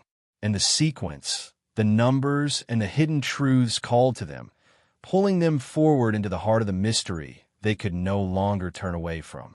Elias and Lena moved cautiously through the forest, the lantern casting a trembling circle of light ahead of them.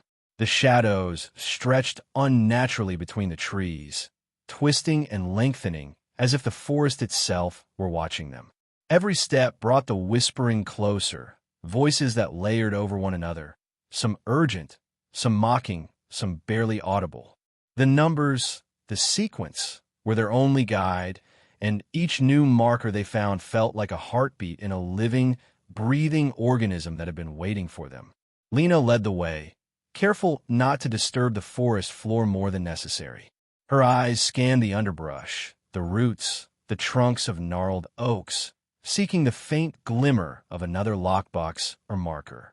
Elias followed close behind, the lantern's light bouncing off the leaves, making the shadows dance. "Do you feel that?" he asked, his voice low, almost swallowed by the forest. Lena nodded without answering immediately. "The forest is alive," she said finally. "Not literally, but it's aware. Every movement, every sound we make, it responds. Like it's part of the sequence." Elias swallowed hard. And whoever set this up, they counted on that. They knew someone would follow, and they made the forest a part of the path. Every shadow, every whisper, a sign, a test. A soft rustle nearby made them both freeze. Elias swung the lantern toward the sound, but the darkness seemed to swallow it. For a moment, all they could hear was their own breathing and the distant whispering that seemed to pulse through the trees. Then, just ahead, a faint metallic glint caught Lena's eye. She crouched, brushing away leaves and twigs to reveal another lockbox, smaller than the previous two. The clasp was old but unbroken, and the surface bore the telltale scratches of long-forgotten handling. Her fingers hovered over it. "Here it is," she whispered. The next step in the sequence. Elias leaned closer, examining the lockbox. Every one of these has something tangible. Letters, objects, photographs. They're all pieces of a puzzle. But the puzzle is enormous. Lena nodded, carefully lifting the lid. Inside were folded papers, a small ornate key, and a leather-bound journal. Her eyes widened as she unfolded the first page of the journal. The handwriting was elegant, deliberate, and unmistakably Victorian. The words, however, were jarring. Mentions of meetings, locations, names, some familiar, some completely new, and a cryptic warning at the end of the page. "Do not trust what you see. Not all shadows conceal danger. Some reveal it." Elias leaned over her shoulder. "Shadows revealing danger, or guiding us." "That's the problem," Lena replied softly. "We don't know which is which yet." Her gaze drifted to the forest around them. The voices, the movements, the lockboxes. Someone has orchestrated all of this carefully. They want us to understand, but they also want to test us. A sudden snap of a branch to their left made them both jump. Elias swung the lantern toward the sound, illuminating a thin figure moving among the trees. It was quick, almost too fast to see clearly, slipping behind a thick oak before they could get a good look. The shadows seemed to swallow it entirely. "They're here," Elias said, voice tight. "Someone else. Or maybe more than one." Lena closed the journal, tucking it safely into her bag. "They're part of this sequence, too," she said. "The network. Whoever left these boxes, they're watching how we respond, how we interpret the clues." As they stood, debating their next move, the forest seemed to respond. The whispering voices layered together, more urgent now, forming patterns that were almost intelligible. Elias could swear he heard his own name mentioned, though it might have been his imagination. The lantern flickered violently, and the air grew colder, heavier, as if pressing down on them. Suddenly, Lena pointed ahead. "Look!" Elias followed her gaze. In a small clearing, faintly illuminated by the waning light, a figure knelt beside a shallow depression in the ground. The figure was bent over something, moving carefully, methodically. As the lantern light touched the clearing, Elias could see it was a woman, her hair dark, tied back, clothes old-fashioned yet somehow preserved, her hands delicate but precise. She's alive, Lena whispered, awe creeping in her voice. But she shouldn't be. She's from the past. Elias felt his pulse quicken. One of the missing women? The woman looked up suddenly. Her eyes met theirs, sharp, intelligent, and wary. She didn't speak, but her gaze carried both recognition and a warning. Elias realized she had been waiting for them, or perhaps expecting them. Lena took a cautious step forward. "We mean no harm," she said softly. "We're following the sequence. We want to understand." The woman's eyes narrowed. She reached into the shallow pit and lifted a small object wrapped in cloth. Another lockbox, even smaller than the last. She held it up, inspecting it carefully, then set it down slowly, deliberately. Elias could feel the tension in the air spike. "Why show it to us?" Elias asked. "Why not just keep it hidden?"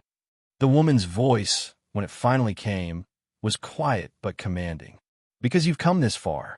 Because you've interpreted the sequence correctly, and because you have the courage to continue. But understand this, what comes next is not just history. It is present, and it is dangerous." Lena's hand trembled slightly as she reached for the small lockbox. "Dangerous how?" The woman shook her head slowly. "Some truths cannot be contained in papers or photographs. Some truths change the world, or destroy those who uncover them. In the network, they are still active, watching, guiding, judging." Elias swallowed hard. "So, everything we've found, it's only part of the story. And the rest is still out there, hidden, waiting for us to find it." The woman's eyes flicked to the trees, alert, almost fearful. "Yes, and time is running out. Others will come. Not all of them with the intent to guide. Some will seek to stop you, to silence you. And the forest, it will respond accordingly." A low rustle came from the surrounding trees. Shadows shifted and moved as though alive, and a soft, almost imperceptible whisper carried across the clearing. "They are here." Lena froze. Elias felt his stomach twist with fear. The network was closing in. They were no longer just following clues. They were part of a living, breathing web of secrets, danger, and hidden motives. Every step forward now carried immense risk. The woman gestured toward a faint path leading deeper into the forest. "Follow carefully. The sequence continues, but each step will test you. Trust the clues, trust each other, and above all, trust what you cannot yet see." Elias glanced at Lena. "We're not turning back." "No," she said firmly. "We can't. We've gone too far." The woman stepped aside, allowing them to pass. As they moved toward the next point in the sequence, Elias couldn't shake the feeling that the forest itself was alive with intent, guiding them, testing them, pushing them toward revelations they were not yet ready to face. Every rustle, every shadow, every whispered word reminded them that the stakes had risen. They were no longer merely uncovering history. They were entangled in it, living it, and approaching a climax that promised danger, revelation, and confrontation with truths that could change everything. And in the distance, barely visible through the thick trees, another faint glimmer appeared. Another lockbox, another number, another secret waiting to reveal itself. The forest held its breath, the whispers intensified, and the two of them stepped forward, deeper into the mystery that had been centuries in the making. Each movement, each choice, each step toward the unknown escalated the tension, pulling them closer to the ultimate confrontation with the network, the women, and the truths long hidden beneath shadow and silence. Elias felt the weight of it all pressing down. The centuries of secrecy, the living network, the danger that followed every step. Yet in the same breath, he felt the pull of discovery, the thrill of uncovering truths that had been buried for generations. Lena's hand brushed against his as they moved together toward the next lockbox. "Whatever happens," she said softly, "we face it together, no matter what we find." Elias nodded, lantern held steady, heart racing. The forest seemed to pulse with anticipation, the shadows deepening, the whispers circling, the sequence guiding them ever forward. The next discovery awaited, and with it, a revelation that would test everything they knew, challenge every assumption, and push them to the very edge of the mystery they had only just begun to unravel. The forest was alive. The network was watching, and the secrets of the past were poised to confront the present. The climax, they knew, was near, but how it would unfold remained uncertain, dangerous, and inevitable. Elias and Lena moved cautiously toward the final lockbox, their steps measured, the forest pressing in around them like a living entity. Every shadow seemed to stretch toward them, every rustle of leaves a whisper of warning. The sequence had led them here, to the heart of the network, to the place where past and present collided, and where the truth, long hidden, would finally reveal itself. The clearing opened before them, broader than the others, with sunlight faintly breaking through the thick canopy. At the center, resting on a carved stone pedestal, was the last lockbox. It was larger, heavier, and more ornate than the others, decorated with intricate Victorian engravings that seemed almost alive in the soft light. Elias swallowed hard. He had the same uneasy feeling he had felt when first seeing the other boxes, but magnified.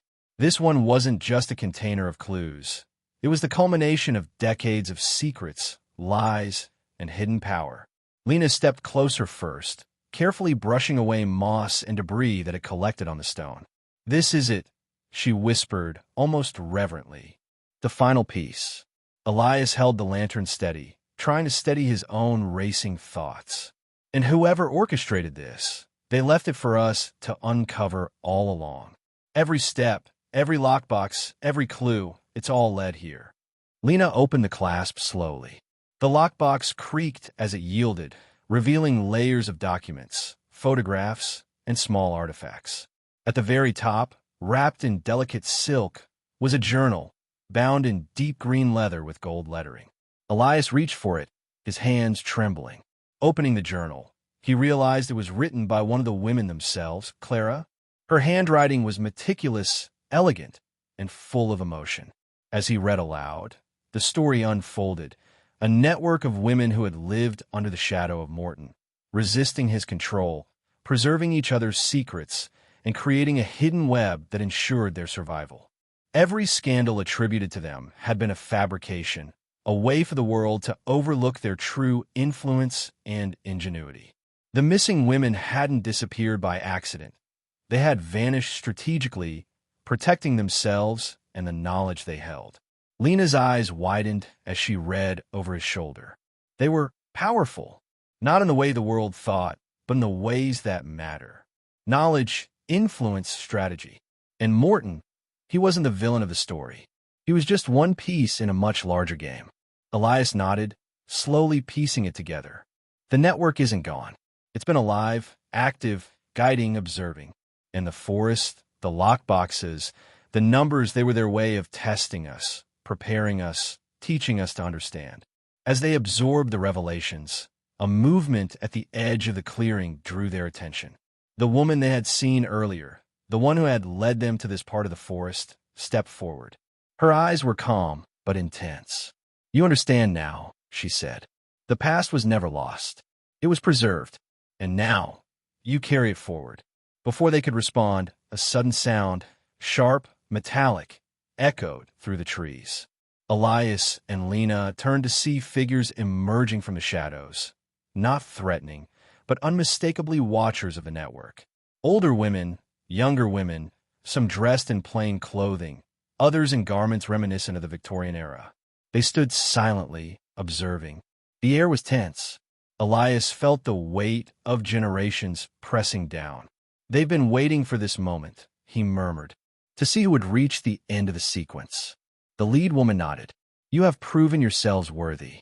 But know this, knowledge comes with responsibility. Secrets do not vanish because they are uncovered. They move, they adapt, and they demand action." Lena's mind raced. "Action?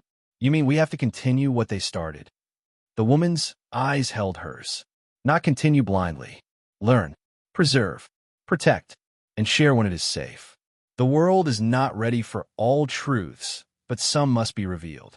That is why the sequence exists. That is why the network persists. Elias glanced at the other figures. And Morton, a shadow crossed the lead woman's face briefly. Morton was dangerous because he underestimated them. But he was not the end. The web of influence, the careful planning, the survival strategies of these women, they are the legacy. That is the truth hidden behind every scandal. For a moment, silence filled the clearing. Then Lena reached for the journal again, feeling the enormity of what they had uncovered. So, the stories we've heard were lies. And the truth, the real truth, it's more incredible than any of us imagined. Before Elias could respond, the lead woman stepped closer, lowering her voice. There is one final test. The network cannot reveal everything until the right person carries the knowledge responsibly. One more piece remains hidden. She gestured toward a cluster of roots at the edge of the clearing. Elias and Lena approached cautiously. Beneath the roots, partially buried, was a small, intricately carved box. Lena picked it up carefully. As she lifted the lid, a single folded letter fell out. She opened it.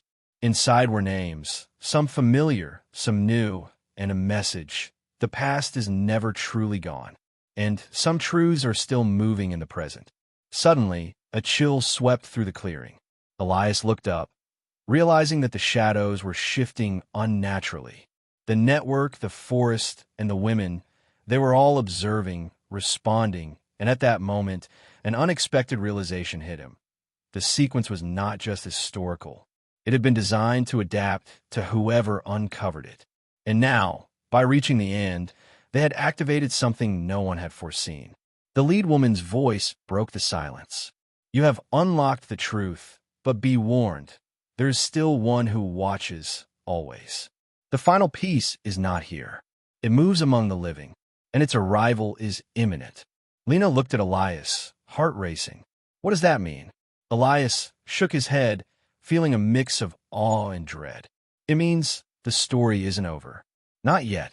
We've resolved the past, but the present still has surprises waiting for us.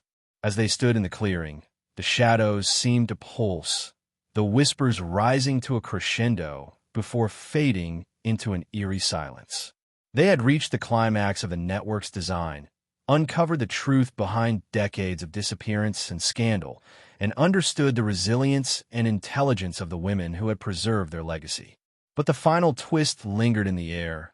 Someone, or something, was still moving unseen, waiting to make its presence known. The forest, alive and watchful, held the secret, and the true end of the story had not yet revealed itself. Elias and Lena exchanged a glance, both understanding the magnitude of what they had uncovered and the danger that still loomed. They had resolved the central conflict, exposed the network, and honored the hidden legacy of the women of the Victorian era.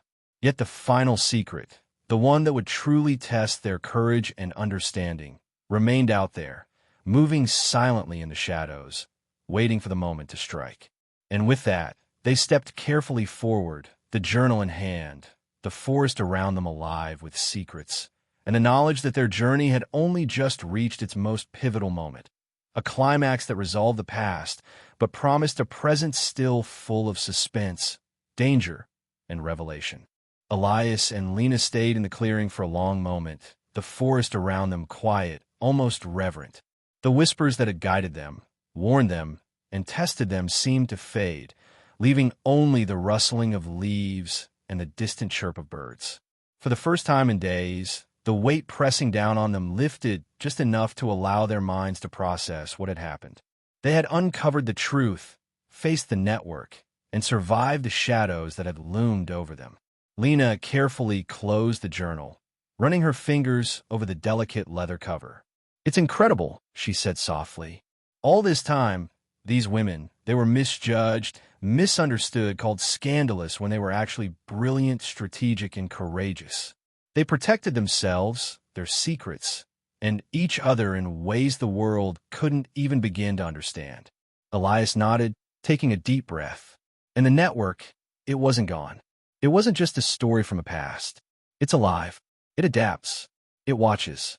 But they chose to reveal just enough for us to understand, just enough to honor their legacy. They gathered the lockboxes carefully, ensuring each letter, photograph, and object was preserved. Each piece told a story, not just of the past, but of resilience and intelligence. A reminder that history often hides its most important truths behind layers of misjudgment and rumor. Walking back along the path they had come, Elias reflected on Morton, whose influence had loomed over the lives of the women for so long. He had been powerful, manipulative, and dangerous, but in the end, he had been outmaneuvered by women whose intellect, courage, and foresight had ensured their survival.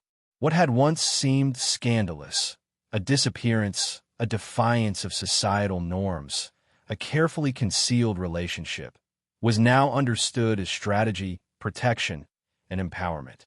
Lena broke the silence.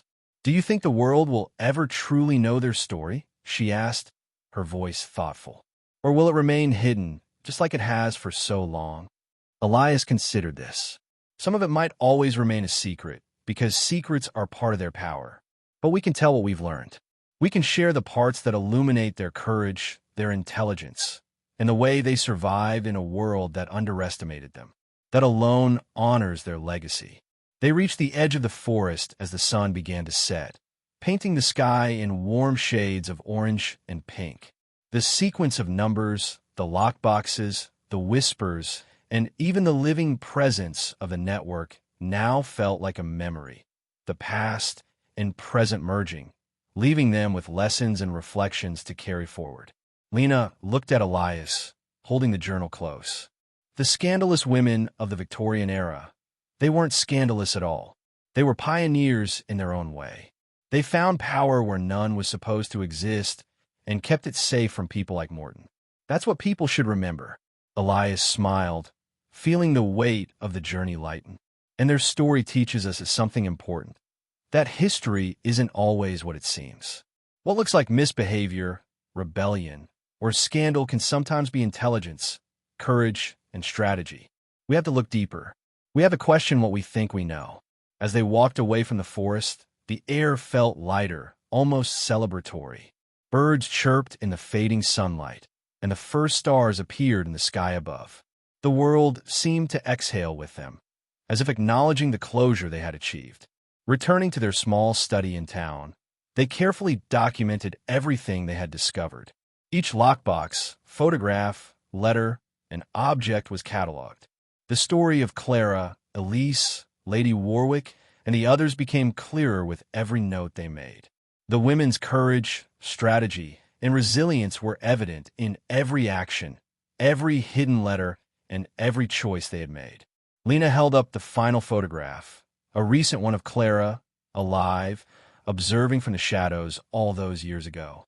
"It's proof," she said softly. "Proof that their story was never truly lost. They lived, they survived, and they ensured that their legacy could be understood by someone worthy. That someone was us." Elias placed a hand on her shoulder. "And now it's our responsibility to honor that legacy, to share what's appropriate, to preserve what matters, and to make sure the real story of these women is remembered. History is finally telling the truth about them."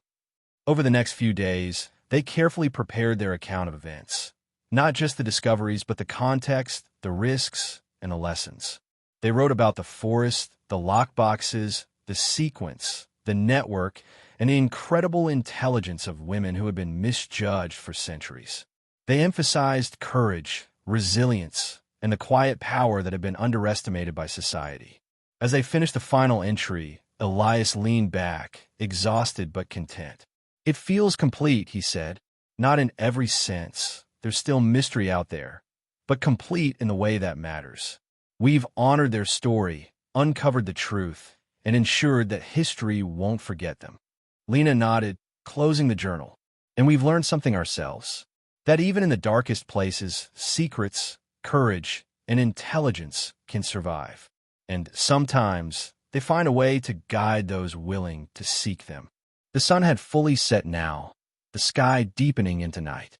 They looked out the window, imagining the forest in the distance, silent, shadowed, yet alive with the whispers of a past that had finally been understood. Though the climax of their journey had passed, the resonance of the network, the lessons of the women, and the echoes of the past would stay with them forever. Elias turned to Lena. We've reached the end of the story, at least the part we can tell. And it's one worth telling. People need to know that the scandalous women of the Victorian era weren't just gossip and rumor. They were strategy, courage, and brilliance in a world that tried to keep them small. Lena smiled, closing the journal one last time. Their legacy isn't just history. It's a lesson. That courage can survive even the most oppressive systems, that intelligence can outlast power, and that truth, when uncovered carefully, can shine brighter than any scandal ever imagined. They sat in silence for a moment, letting the weight of their discoveries settle. The network, the lockboxes, the whispers, and the forest had given them answers, closure, and perspective. Yet, there was still a quiet acknowledgement that history never truly ends. Secrets persist, truths wait to be found, and every discovery carries lessons for those who are ready to see them. Elias looked at Lena with a small, wry smile. So what now? She laughed softly. Now we share the story. Carefully, respectfully, truthfully. The scandalous women of the Victorian era deserve nothing less. And with that, they placed the journal, the photographs, and the lockboxes safely in the study, preserving the legacy of women who had been misunderstood for centuries. They had uncovered the truth, resolved the conflicts, and honored the intelligence and courage of those who had been called scandalous. The past was finally understood, the lessons preserved, and the story ready to be shared with the world, ensuring that history would remember not the rumors and lies, but the brilliance and bravery of those who had defied them.